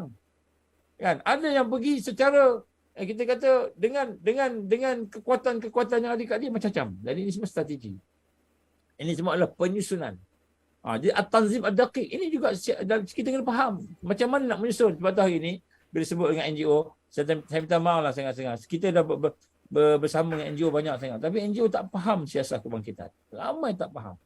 Yang ni faham macam fire, macam bomba lah, abang bomba. Abang bomba dia apa? Bila ada masalah, dia pergi habis padamkan api. Lepas tu habis masalah. Dia balik, dia rehat, penat-penat. Tiba pula ada api kat sana. Dia pergi lagi. Habiskan masalah aja. Jadi tak tahu apa nak buat. Ini siasat untuk membina kekuatan tadi. Yang ketiga ialah dari sudut siasat al-jihad ad-daim. Al-amal al-mutawasil. Iaitu kita nak beramal yang berterusan. Ini juga perlu dibuat. Hari ni kita cukuplah aku dah. Dulu masa PKP, dulu masa nak kena wajib cocok semua takut-takut, semua kita kena bersama-sama. Buat program mana pun semua boleh pergi, sanggup pergi. Sanggup kau sekarang dah relax sikit kan. Nak panggil program kan susah sangat. Kenapa? Kita kata kita dah dia tidak istiqamah. Tidak istiqamah. Siasat al-jihad ad-daim, perjuangan jihad tu yang mendalam. Begitu juga dengan al-amal al-mutawasil ataupun amal yang berterusan. Jadi ini siasat. Ini siasat ini adalah merupakan perkara yang kita, sebab tu apa yang ada pada hari ini kita belajar nampak kelemahan, keaiban sistem-sistem tadi, maka kita nak kena bina satu sistem yang berdasar kepada sunnah, barulah betul. Ini siasat. Sebab tu sekarang ni kita kena tengok semula. Kenapa benda ni penting? Kerana kepahaman ramai manusia hari ini terpisah-pisah. Islam itu berjuzuk-juzuk. Dia tidak secara yang menyeluruh. Secara yang kafatan. Secara yang syumul. Syamil dan kamil. Cara yang menyeluruh. Jadi, dia nampak Islam ni tarikat aja. Maka dia pun masuk dalam tarikat. Sampai akhirnya, kan, dia dah sampai satu peringkat di mana sembahyang pakai niat dia. Ada pula bahagian sufi nak bersihkan hati. Bersih hati. Dia dah sampai kepada Allah. Tak payah sembahyang. Ada pula yang ekonomi pula, ekonomi kan, buat dinar, buat apa sebagainya, tapi terpangkap pula dengan sistem riba. Jadi ada orang ni fokus satu ni, kita kena buat semua sekali serentak, perlahan-perlahan berdasarkan kemampuan. Kenapa? Al-Islam ya'lu wala yu'la alai. Islam ni lebih tinggi. Jadi sebab tu kita kena faham yang ini. Bila kita faham yang ini, maka kita akan nampaklah siasat ini akhirnya menuju kepada apa? Apa dia punya natijah dia? Terbinanya kuwatul iman wal fiqrah. Iman dan kefahaman yang sahih. Terbina kekuatan iman dan kefahaman. Daripada tiga uslub tadi itu. Kemudian terbinanya al-ukhuwah dan mahabbah, ukhuwah dan kasih sayang yang membentuk satu platform yang kita berjalan, kekuatan kesatuan. Kesatuan dari sudut ukhuwah, jamaah, yang kita kata dari sudut kebersamaan. Yang ketiga al-quwah, dari sudut sistem kita buat. Jadi sebab tu nak sebut kat sini, mungkin kita tak nak cakap siapa-siapa tu. Ramai orang kata orang akhir zaman ni nak keluar sistem. Ramai orang akhir zaman nak keluar sistem. Apa maksud keluar sistem? Masuk hutan. Apa maksud keluar sistem? Prepping. Apa maksud keluar sistem? Berhenti kerja. Betul Ustaz, betul sangat. Memang inilah yang majoriti yang dia berpegang pada kefahaman ni. Memang dia kalau boleh tak nak terlibat langsung dengan apa keadaan semasa. Apa yang berlaku pada hari ini, baik. Betul. Keluar sistem ni maknanya bukanlah kita duduk hutan. Kalau kita duduk hutan, bayangkan semua orang baik semua pergi hutan. Siapa nak buat dakwah kat bandar-bandar ni? Siapa nak buat bisnes? Nak bagi kekuatan ekonomi? Tak ada kan? Baik. Jadi keluar sistem ni maksudnya ialah kita membina kekuatan untuk kebangkitan Islam.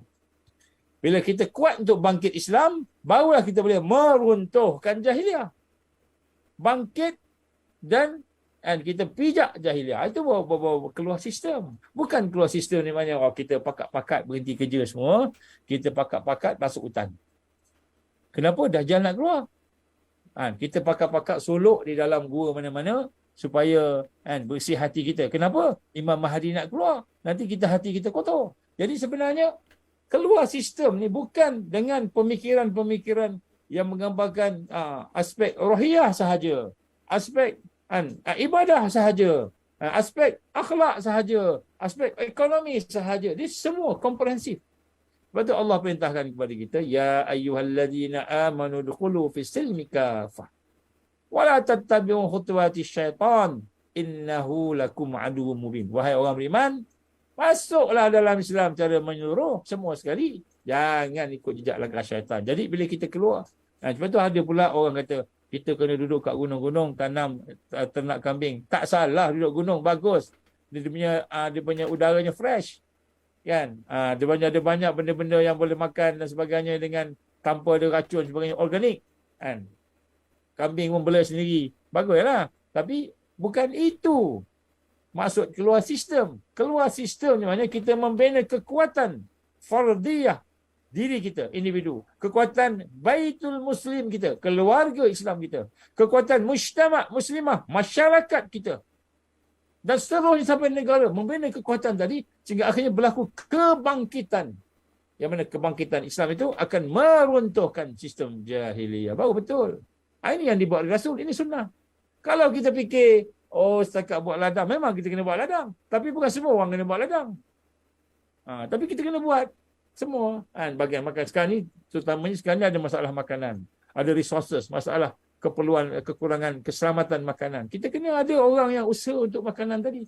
Kena ada orang usaha untuk membina platform-platform yang lain juga. Jadi ini hakikat siasah kebangkitan. Dia bukan kita follow saja. Sebab tu apa yang gambar oleh Eddie tadi betul sangat.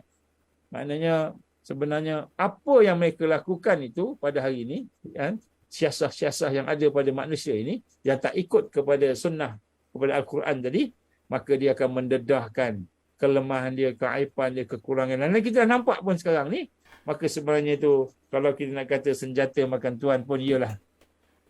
Memang senjata dia makan tuan. Sebab sistem yang ada ni sebenarnya untuk menjadikan kita leka dan lalai, menjadikan kita ni orang yang buta daripada kebenaran Allah. Kita nampak sistem ni terpikat dengan sistem ni. Saya pernah pergi rumah Perdana Menteri. Masa zaman Mahathir dulu. Masa tu saya ni orang Ansara ni bukan Ansara ni anak-anak lepasan sains Mara, bekas MRSM kan. Saya pergi ke rumah Tun Mahathir pada masa tu, dijemput oleh Mukhlis pun Ansara juga. Saya pergi ke rumah dia. Dia jemput buka puasa. Saya pun buka puasa lah sama-sama dengan dia semua. Kemudian tiba waktu nak sembahyang, pergi ke surau dia. Kapetnya semua cantik kan. Kemudian dia beritahu kat saya, adalah orang beritahu kat saya, kata, kapet ni tak, kalau kapet ni, kalau rumah terbakar, kapet ni tak terbakar.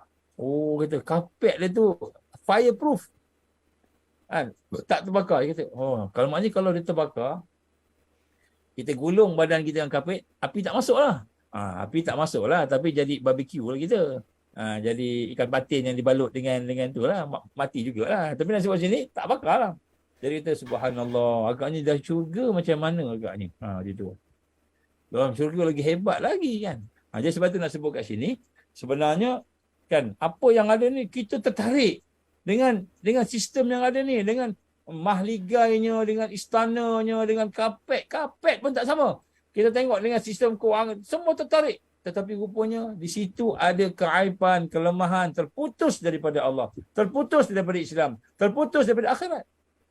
Jadi bila kita tengok, bila faham yang ini, baru kita nampak, rupanya semua ni hanyalah sesuatu yang datang daripada kan pemikiran hati yang tidak beriman pada Allah. Maka kita pun insaf, baru kita boleh bangkit. Kalau tak, kita terpikat. Jadi sistem ni memang dia menjadi senjata. Apa senjatanya? Menjadikan kita lalai, menjadikan kita lupa, menjadikan kita tak duduk di atas jalan perjuangan. Kita ingat ni dah berjuang dah, padahal kita ambil satu je daripada aspek Islam untuk kita berjuang. Padahal kita ambil beberapa perkara saja yang menyeluruh tu kita tak ambil. Jadi sebab tu siasah yang kita nak kena bawa ni, siasah kita kena jelas. Mengajak kepada siasah kebangkitan. InsyaAllah, wallahu alam. Dia suruh ringkas tapi panjang juga. Okey Ustaz. Respon penerima rakyat kepada barisan calon saranan NGO hari itu, bagaimana Ustaz? Adakah sedikit sebanyak memberi impak yang mendalam kepada parti lawan? Saya sebenarnya saya sebut tadi kita punya kemenangan yang kita nampak. Saya seronok kawan-kawan daripada PAS mengatakan kita dah ada 49 kursi. Ini siasah politik yang matang kan dan sebagainya. Baguslah strategi kita, seronok jugalah insya-Allah. Cumanya impact kepada musuh ni masih terlalu sedikit. Kenapa? Kerana kita tidak membina kekuatan. Umat ni kita tak bina. Kita kena bina umat. Apa tanggungjawab menteri? Tanggungjawab menteri agama bukannya merasmikan, beri ucapan, masuk TV, cerita pasal agama ni tak kena turun ke bawah. Bina kekuatan umat dengan direct cara langsung. Jadi hak ni tak nampak. Jadi sebab tu saya nampak impact kepada apa yang kita gambarkan sebagai kemenangan tadi itu, kita tidak akan dapat merasakan kekuatan tadi, melainkan kita kembali balik kepada siasah yang telah ditunjukkan oleh Rasulullah SAW. JDT tu, jihad, dakwah dan tarbiyah. Itu kita kena buat. Kemudian bila kita lakukan JDT tu, jihad, dakwah dan tarbiyah itu, barulah akan lahir satu yang merupakan rukun kepada kekuatan tadi, pembinaan kekuatan tadi, al-hijrah. Baru berlaku hijrah. Hijrah ni jangan hijrah makan hijrah tempat. Saya duduk di Ulu Selangor, saya nak pergi ke RK. Bila nak sampai RK agak nyanong ni? Jadi saya pergi jangan bukan jihad dari sudut hijrah dari sudut tempat. Itu salah satu. Tapi hijrah bermula dengan akidahnya, hatinya menjadi lebih baik, pemikiran menjadi lebih baik, ibadah lebih baik, lebih kuat. Itu semua hijrah. Begitu juga dengan kita dengan sahabat-sahabat kita, makin kuat kasih sayangnya, makin bersama-sama, bukan mula-mula je, semua dulu mula okey, tapi sekarang dah lengah dah letih dah sebagai ta'ban letih. Jadi hijrah ni maknanya makin kuat. Bila berlaku hijrah tadi, barulah insya-Allah akan ada terbina kekuatan. Jadi sebab tu kalau kita tengok apa yang berlaku ini, kita tak ada apa-apa lagi, kosong. Saya tak nampak satu. Contoh kita ada 49 orang MP daripada Parti Islam. Dia tidak akan ada kekuatan melainkan 49 orang tu boleh membawa pembinaan JDT tadi dalam ummah. Ada di kalangan mereka yang betul-betul membina ummah tadi. Duduk sama-sama dengan ummah. NGO yang nak bergerak ni bagi bajet supaya buat kerja dakwah. Bagi bajet supaya boleh buat kerja tarbiyah. Bagi bajet supaya dapat membina kekuatan ekonomi, kekuatan education, pendidikan, kekuatan yang lain semua sekali. Barulah dia berperanan, menteri. Kalau tidak, sampai sekarang tak ada apa-apa. Yang saya minta maaf, ni pengalaman kita hak lepas. Ini pengalaman kita hak lepas. Ada menteri kawan-kawan. Kenal, saya pun kenal. Bila kita kata kita nak buat sedikit projek ekonomi ladang, boleh bantu ke apa? Tak ada. Dia kata boleh. Depan kita boleh. Tapi proposal tu disailang oleh dia punya apa? Pegawai khas ke mana gitulah. Depan kita buat, dia ambil, dia tukar depan dia bajet. Katalah bajet satu juta kata kan. 1 juta tu dia ambil, dia buatlah sikit-sikit, yang lebih tu dia tak sampai 1 juta 100 ribu kot agaknya dia buat hal lebih dia ambil. Kita punya projek yang kita cadang tadi tu. Ini menteri yang Islam lah ni. Kita kena macam itu. Kita macam mana? Sama macam menteri sebelum ni. Sama. Jadi inilah perkara-perkara yang baru ada kekuatan apabila mereka yang memegang amanah tadi benar-benar melaksanakan JDT. Nanti kita boleh bual-bual sekali dengan Ustaz Rozaini. Bincang JDT tu. Dia pun nampak seronok boleh bincang JDT ni. Jadi kita... Perasaan itu penting Ustaz. Kena ada. Kita kena. Jadi sebab tu, kalau tidak, tak nothing. Tak ada apa-apa. Tadi pagi, ada bincangan NGO. Bincang. Saya dengar je. Saya tak cakap lah. Dengar je. Dengar. Tak faham perjuangan ni. Yang dia faham, kita kena buat sesuatu supaya kita kena demand pada kerajaan untuk jadi senator dalam parlimen. Ada wakil NGO dan senator. Saya kata dah sama macam politik juga. Nak pegang jawatan dalam parlimen. Macam mana ni? Kuasa Kata, tu. nak kuasa. Jadi kata sekarang ni kita ni kerjaan pun tak ada lagi. Perdana Menteri pun tak ada lagi. Tapi kita dah fikir, oh kita kena wakil kita. Dia kata seorang. Saya kata kenapa tak seorang? Tak 100 orang lah senator. Kan? NGO ni kan. Lepas tu dia kata tak faham lagi. Saya berkata sebenarnya kita ni masih terikut dengan politik. Kita ni bekerja duduk kat sini ni nama NGO. Nama non-profit. Tetapi sebenarnya kita ni nak kuasa juga. Nak profit juga. Nak terkenal juga. Ada seorang. Dia kata di bawah saya kalau setakat 100,000 ni saya boleh panggil. 100,000. Saya kata 100,000 ni sembayang tak? Dia kata. Sembayang 100,000 ni. Kalau waktu asar, waktu zuhur sembayang tak? Susah sikit lah. Sembayang susah sikit. Kalau sembayang pun dia tak boleh jaga, macam mana dia nak berjuang? Jadi ini contoh. Maknanya JDT ni, Jihad Dakwah dan Tarbiyah, pembinaan kekuatan dan kebangkitan ini adalah sesuatu yang susah orang biasa nak faham. Sebab dia nampak perjuangannya ikut arus apa yang ada. Arus yang ada ini. Jadi arus ni nak dapatkan kuasa, nak dapatkan dunia, nak dapatkan pangkat, nak dapatkan glamour. Jadi arus tu macam gitu. Jadi walaupun dah katakan 100 orang pun MP Islam dalam ni menang katakan, tapi dia tidak melaksanakan kerja-kerja sunnah, kerja-kerja pembinaan ummah, JDT tadi, Jihad Dakwah dan Tarbiyah, maka dia tidak ada manfaat yang benar-benar dari sudut kebangkitan. Tapi insya-Allah yang kita cakap ni orang dah mula nampak lah. Sebelum ni tak nampak. Alhamdulillah, kawan-kawan Ansar kita pun dah mula nampak. Alhamdulillah. Walaupun masih lagi blur-blur lagi. Tapi Alhamdulillah lah nampak. Jadi bila nampak sikit-sikit ni lama-lama Allah proses. Sebab tu saya tak bimbang. Ada di kalangan kawan-kawan Ansar kita sini pun sukarelawan, angkatan sukarelawan rakyat kita ni yang masih blur nak buat apa ustaz, macam mana. Bila kita kena buat sesuatu, ada assignment tertentu, dia rasa susahnya akhirnya minta izin ustaz, saya tak maulah buat, saya rasa saya tak mampu. Yang nampak tak mampu, dia tak nampak buat tu bukan dia yang buat. Yang buat tu kekuatannya, kuasanya, kehendaknya sebenarnya Allah. Terlupa. Jadi kita ingat kita bila lantik jadi setiausaha ke, lantik jadi jawatankuasa apa ke, kita ingat kita lah yang kuatnya. Ustaz lantik aku ni. Tak, bukan kita yang kuat, kita yang lemah. Bila kita lemah, hina di hadapan Allah, maka Allah akan bagi kekuatan. Kita hina, Allah akan bagi kemuliaan. Jadi ini kita kena faham. JDT tadi. Jadi itulah insya-Allah kalau kita nampak memang ramai tak faham lah. Tadi saya sedih dalam masyarakat. Saya diam. Akhirnya dah nak tutup dah, tak cakap sikit pun. Ada seorang cakap dia, Ustaz Nur Azman tak cakap apa-apa lagi ni. Selalu ni kita sambut dia kata sebenarnya kita bincang ni benda macam orang politik bincang.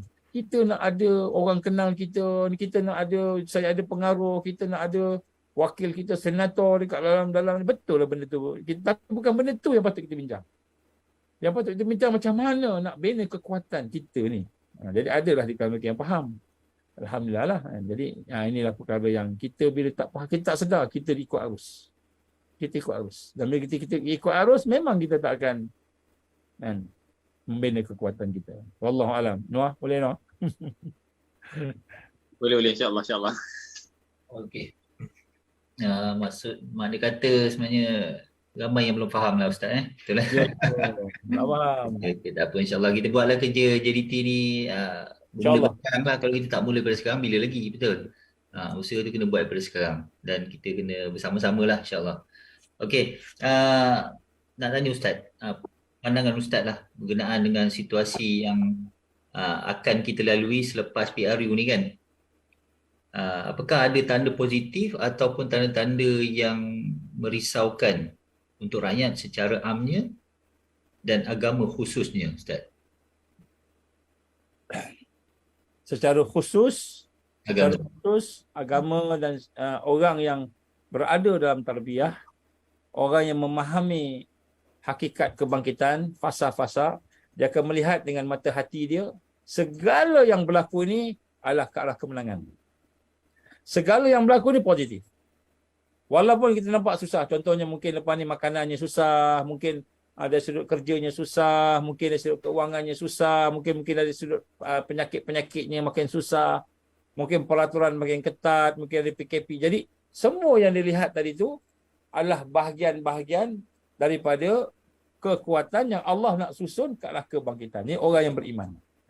Orang yang duduk dalam dakwah tarbiyah. Maka dia akan nampak begini. Mata hati dia. Ni bukan teori tau. Teori ni kita boleh cakap tapi kita rasa dalam hati kita. Kita rasa. Sebab tu kita perlu meningkat. Dan benda yang penting meningkat. Meningkat ni maknanya kita kena duduk dalam tarbiyah, kena ada pengisian. Baik. Nombor satu. Bagi rakyat umum pula, benda ni akan menyusahkan. Susah. Sebab lepas ni akan ada masalah. Kita ingat, lepas ni dah ada kerajaan, dah okey. Rupanya kerajaan tu pula ada masalah. Ada masalah lain pula. Mesti ada masalah.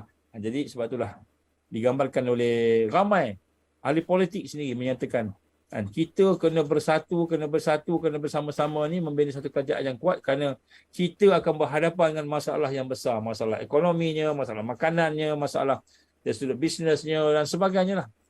Maka halangan-halangan itu akan menjadi satu yang menyusahkan rakyat ataupun kita kata manusia. Sekiranya perkara itu terputus daripada perjuangan.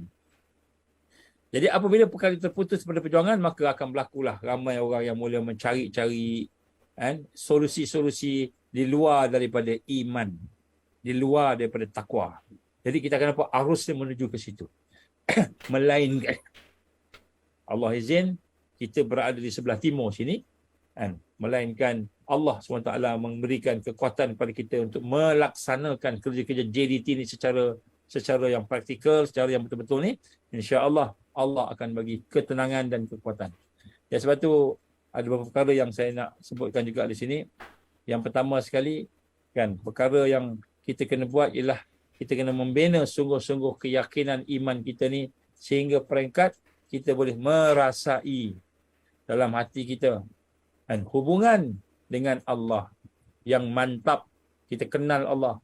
Syahadah kita kenal. Kita tahu macam mana, apa rukunnya. Sebab kita tahu di sudut iman tadi sampai bengkak hati kita ni. Lepas tu kita kena bersihkan hati kita.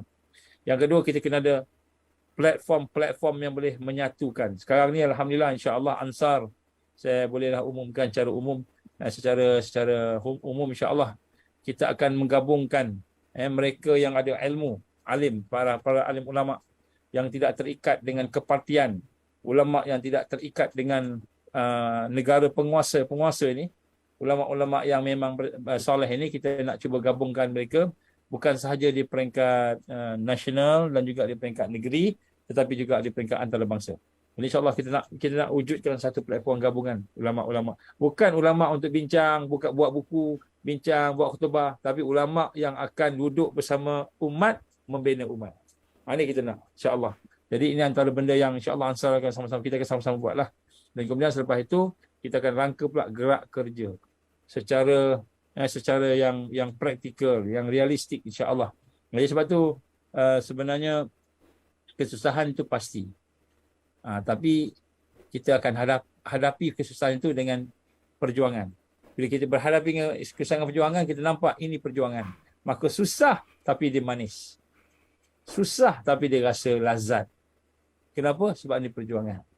Kita tanam pokok apa selalu kita tanam ni yang banyak boleh ada buah yang okey, pokok mangga kata, pokok mangga. Pokok jambu air lalu tak betul buah. Okey, jambu air. Kita tanam pokok jambu air. Tanam pokok jambu air. Jambu air ni sedapnya. Benih yang terbaik lah. Tanam. Banyak pula ulat yang serang. Kita buat organik, tak ada racun, ulat serang. Buahnya pula, setiap buah tu besar-besar, cantik, tapi dalam tu ada ulat. Sebab apa? Allah izinlah, susah kan. Jadi, kita pun ambil lah. Kita ambil kita punya buah tadi tu, kita belah dua. Daripada belah dua tu, kena belah lagi dua. Maknanya, hanya dapat 1/4 aja. Daripada sebiji buah tu, 1/4 je yang boleh kita makan. 3/4 tak boleh makan, ulat dah ambil. Kan susah. Tapi kita yang tanam, kita yang bajakan dia, kita yang jaga dia, ini hasil kita. 1/4. Susah tak? Susah. Tapi bila kita kenangkan, ini kita punya, kita buat, ini perjuangan. Kita makan dengan penuh keseronokan, dengan penuh kelazatan. 1/4 tu, ini usaha aku. Aku buat. Ini perjuangan. Perjuangan ni, kita akan berdepan dengan kesusahan, kepayahan. Ada ulat, ada serangan virus, ada macam-macam. Tetapi bila kita beralam perjuangan, memang perjuangan ini susah. Maka di situ ada kelazatan. Di situ ada kemanisan. Di situ ada keseronokan. Yang paling penting sekali, di situ ada kebahagiaan kita bersama Allah. Tapi bila tidak ada perjuangan ni, kan, kita akan susah. Oh, susahlah. Contohnya, kita tanam pokok tadi. Kita jaga dia. Tapi buah tu cuma 1/4 je kita boleh makan. Kita bagi kat jiran kita. Buah banyak, tapi semua adalah rosak-rosak. Dia kata, alah bagi buah rosak, dia ambil buang. Potong pun tidak. Kenapa? Sebab dia tidak berjuang untuk nak tanam pokok tadi. Tapi kita yang jaga. Kita yang pelihara. Kita yang betul-betul. Jadi kita kata, kan?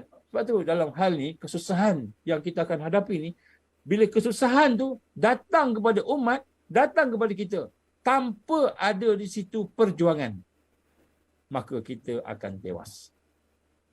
Kita akan tak mampu nak bergerak. Kenapa? Kerana kita duduk di dalam zon selesa. Contohlah, saya nak bagi tahu, katakanlah Anwar, Angah kita. Angah, mai kita ternak kambing ke RK, contohlah kan. Angah kata, alah, ternak kambing, kan. Saya Ustaz dah ternak kambing mati semua Ustaz. Itu mati sebab dah ajal dia. Kan? Kena ternak lagi. Sampai berjaya lah, insya-Allah kan. Jadi kita sebut tadi kan, nak kena transfer, nak kena hijrah, nak kena apa kan payah lepas tu. Kan abang-abang Fakarudin kita contohnya kan, nak berpindah daripada sana pergi ke sana kan payah, anak-anak apa semua payah. Memang payah. Tapi bila kita faham ini perjuangan, kita faham ini sunnah. Nabi dulu payah juga. Bukan Nabi ada aircon, naik unta ada aircon sebagainya. Tak ada. Panas. Nak pergi ke gunung nak berjalan, pergi ke hijrah kan. Bukannya senang. Nabi pun susah. Tapi Nabi memahami inilah hakikat ubudiyah. Hakikat beribadah pada Allah. Hakikat perhambaan pada Allah. Dan inilah hakikat berjuang. Bila berjuang yang susah tu ada kelazatan. Yang penat itu ada kemanisan. Penat, memang penat. Kita buat macam-macam penat, tapi di situ ada kemanisan sebab di situ ada perjuangan. Dan perjuangan ni maknanya ada ganjaran yang besar. Apa ganjarannya? Mardatillah. Redha Allah. Apa ganjarannya? Allah bagi syurga dia. Antara yang best perjuangan ni, tuan-tuan apa ni, sahabat-sahabat sekalian, tuan-tuan perempuan sekalian, apa perjuangan ni? Mati kita. Kita tak mati. Orang yang berjuang tak mati.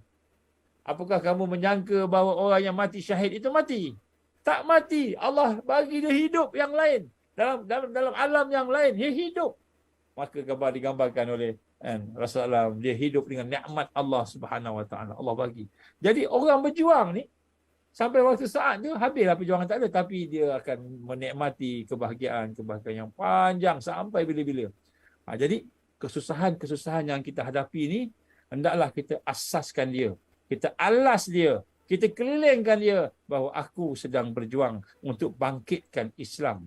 Bangkitkan semula kan, apa yang diperintahkan oleh Allah Subhanahu Wa Taala, inni ja'ilun fil ardi khalifah. Aku nak menjadikan khalifah di atas muka bumi ini. Apa yang Allah firman dalam surah Al-Baqarah.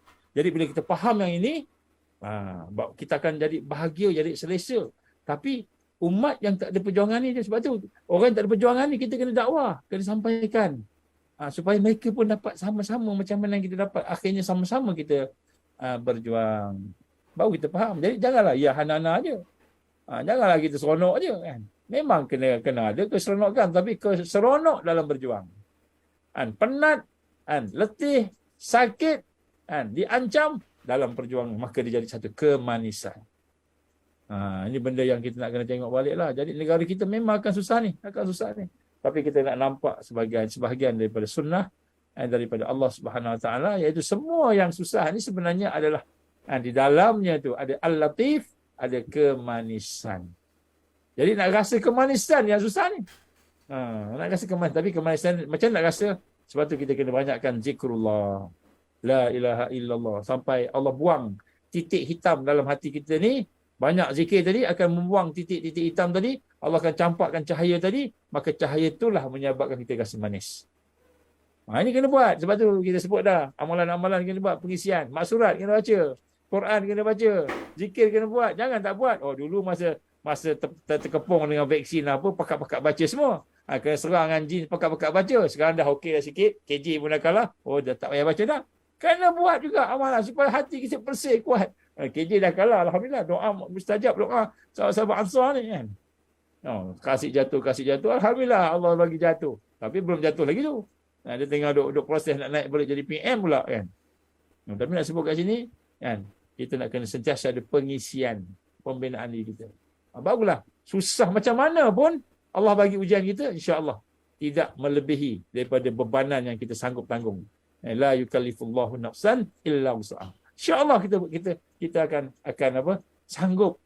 Kenapa? Kerana ada perjuangan di situ. Sebab tu jihad, dakwah dan tarbiyah ni adalah merupakan satu sunnah yang paling besar. Jika kita berada di dalamnya tadi, maka kita akan mendapat kekuatan walaupun kita berhadapan dengan kesusahan yang melampau. Kenapa? Allah Ar-Rahman Ar-Rahim akan sentiasa membantu kita, insya-Allah. Jadi tapi itulah kesian orang lain yang tak ada perjuangan, maka kita kena dakwahlah, kena dekatkan dia, kenalkan dengan dia. Kena bina sama-sama kan. Insya-Allah. Wallahu alam. Sampai haus Angah. Ingat sampai haus dia. Wallahu alam. Betul. Angah pula banyak minum daripada Ustaz. InsyaAllah. Wallahu alam di. InsyaAllah Ustaz. Soalan bonus, cungkil-cungkil, soalan jahat sikit ni. Boleh? Oh, soalan jahat. Apa soalan jahat ni? Ustaz pernah tak berhasad nak turun bertanding? Teringin tak? Saya dah sebut tadi. Tawaran bertanding ada dah. Banyak bertanding. Tawaran yang ada dah. Tapi itu bukan kerja utama. Kalau kita masuk bertanding, kita lah masuk lah. Saya lah katakan masuk bertanding. Pokoklah dapat MP. Habis sibuk dengan jawab soalan dekat dalam parlimen lah kita. Kan? Sibuk dengan benda-benda yang timbul dalam isu-isu yang ada timbul kan. Jadi isu yang asasi ni, masalah yang asasi ni, qadhiyah tak dapat nak buat. Kenapa? Dah sibuk dengan. Jadi biarlah orang lain sibuk dengan dunia. Kan? Biarlah orang lain sibuk dengan perkara-perkara dunia ni, biar dia sibuk. Kan? Tapi kita nak sibuk dengan akhirat. Sibuk akhirat apa ni? JDT. Jadi sebab tu, bukanlah kita kata tak elok. Kalau kita sebut tak elok, lagi marah orang yang bertanding. Tapi nak sebut sini, kita nak sibukkan diri kita dengan kerja-kerja sunnah, kerja-kerja pembentukan tadi, JDT, itu lebih besar, lebih barakah lagi, insya-Allah. InsyaAllah, masya-Allah. Wallahu alam. Okey, jadi dah terjawablah Ustaz sama ada Ustaz nak bertanding atau tak. Memang kita nampak Ustaz nak berada di lapangan JDT ni lah. Jadi kita bagilah orang lain untuk bertanding kan. Ya, bagi orang lain. InsyaAllah ramai lagi tu. Bagi dia sibuk dengan kerja-kerja tu, insya-Allah dia pun dapat pahala juga kalau niat dia betul kan. Cumanya kita nak fokus pada kerja yang aulawiyat ni, benda yang lebih utama, insya-Allah. InsyaAllah. Okey. Syukur Alhamdulillah. Jadi nampaknya kita dah sampai ke penghujung program Sembang Korporasi relax tapi berisi untuk malam ni. Alhamdulillah kita dah dapat dengar pelbagai ulasan dan pencerahan daripada Ustaz kenaan dengan topik pasca PRU, senjata makan tuan lah. Kita dah tahu dah kelemahan sistem demokrasi ni apa dia kan, dan kita kena pandang dari sudut yang positif, iaitu apa yang kita lalui sekarang ni adalah satu benda yang positif ke arah kebangkitan. Itu yang kita kena fikirlah dari segi sistem tu sendiri nak jatuh. Melalui pemimpin yang menyokong sistem dah nak jatuh, parti-parti dah nak jatuh, dan kita ke arah kebangkitan. Jadi kita kena bersama-samalah. Jadi saya menyeru semualah yang sedang menonton live ni, mengajak bersama-sama untuk bersama Ansar terutamanya untuk kita buat usaha usaha kebangkitan lah melalui JDT ni, jihad, dakwah dan tarbiyah. Jadi Angah ada apa-apa lagi nak kongsikan untuk malam ni? Ni malam pengalaman pertama Angah ni bersama kita dalam Sembang Korporasi menggantikan Ali. Ali tak ada. Abang Ali. Abang Ali tak ada minggu ni, dia ada urusan. Jadi kita panggil Angah untuk minggu ni. InsyaAllah kalau lepas ni kalau dia okey, kita panggil lagi lah, insyaAllah. InsyaAllah. Okey. Jadi Angah ada apa-apa nak kongsikan kenaan dengan topik kita pada malam ni? apa yang nak dikongsikan sedikit lah. Apa yang kita nampak memang agak macam huru-hara politik kita, nampak macam tergantung, tapi dekat situ sebenarnya memberi kita satu isyarat. InsyaAllah sistem yang kita berada dalam keadaan kehimpitan dan menindas ini akan jatuh dan kebenaran akan menegak, insyaAllah. Jadi kita kena teruskan dengan apa yang kita dah usaha, insyaAllah, dan kita teruskan dengan tarbiyah, dakwah dan jihad, terutama sekali untuk diri sendirilah. Kita kena bangkit, kita kena keluar dengan apa yang kita dah terbiasa, insyaAllah. Baik. Okey. Terima kasih Angah. Jadi kita pun dah masuk jam 11 malam, dah agak lewat sikit pada malam ni. Jadi kita nak jemput Ustaz untuk tutup kita punya sembang koperasi malam ni dengan bacaan doa. InsyaAllah. InsyaAllah kita bayangkan wajah-wajah sahabat-sahabat kita, keluarga kita, mak ayah kita, diri kita sendiri supaya termasuk dalam doa ni insyaAllah. Al-Fatihah. A'udzubillahi minasyaitanirrajim. Bismillahirrahmanirrahim. Alhamdulillahi rabbil alamin, arrahmanir rahim, maliki yaumiddin. Iyyaka na'budu wa iyyaka nasta'in. Ihdinas siratal mustaqim. Siratal ladzina an'amta 'alaihim ghairil maghdubi 'alaihim waladdallin. Amin. A'udzubillahi samil alim minasyaitanir rajim. Bismillahirrahmanirrahim. Alhamdulillahi rabbil alamin, wassalatu wassalamu ala asyrafil anbiya wal mursalin wa ala alihi wa sahbihi ajma'in. Allahumma innaka ta'lamu anna hadhihi al-qulub qad istamat ala mahabbatik wa taqat ala ta'atik wa tawahadat ala da'watik wa ta'ahadat ala nusrati syari'atik. Fasik Allahumma rabitataha wa adimuttaha wa hadiha subulaha واملأها بنورك الذي لا يخبو واشرح صدورها بفيض الإيمان بك وجمل التوكل عليك وأحييها بمعرفتك وأمتها على شاة في سبيلك يا الله إنك نعم المولى ونعم النصير. اللهم يا مقلب القلوب ثبت قلوبنا على دينك وعلى طاعتك وعلى الجهاد في سبيلك. لا إله إلا أنت سبحانك إنا كنا من الظالمين. ربنا ظلمنا أنفسنا وإن لم تغفر لنا وترحمنا لنكونن من الخاسرين. ربنا لا تزغ قلوبنا بعد إذ هديتنا وهب لنا من لدنك رحمة إنك أنت الوهاب. ربنا هب لنا من أزواجنا وذرياتنا قرة أعين واجعلنا للمتقين إماما. ربنا أتمم لنا نورنا واغفر لنا إنك على كل شيء قدير. ربنا آتنا في الدنيا حسنة وفي الآخرة حسنة وقنا عذاب النار. ربنا تقبل دعاءنا إنك أنت السميع العليم وتب علينا يا الله إنك أنت التواب الرحيم. وصلى الله على سيدنا محمد وعلى آله وصحبه وبارك وسلم. سبحان ربك رب العزة عما يصفون والسلام على المرسلين والحمد لله رب العالمين. Alhamdulillah. Amin ya rabbal alamin. Alhamdulillah. Jadi dengan bacaan doa tadi kita ada sampai ke penghujung program lah, sembang koperasi, relax tapi berisi. Jadi saya nak pesan pada semua viewer yang berada pada malam ni, kita boleh like kita punya page Ansar, Facebook kita iaitu Ansar Malaysia, IG kita pun Ansar Malaysia, dan juga boleh subscribe kita punya YouTube Ansar TV. Okey, like dan share lah kepada semua rakan-rakan InsyaAllah. Video yang kita dah ada, semua kita dah share dekat kita punya YouTube lah. Untuk sembang koperasi yang lepas-lepas pun semua dah ada dekat sana. Jadi boleh review balik, boleh share, kita kongsikan dengan rakan-rakan dan juga keluarga lah insyaAllah. Okey, terima kasih kepada semua yang menonton pada malam ni. Terima kasih pada Ustaz terutamanya dan juga Angah sebagai moderator jemputan pada malam ni. Jadi semoga usaha kita buat pada malam ni dan juga kita kena teruskanlah, dan kita kena istiqomah tu yang perkara yang susah untuk kita kekalkan, untuk kita buatlah.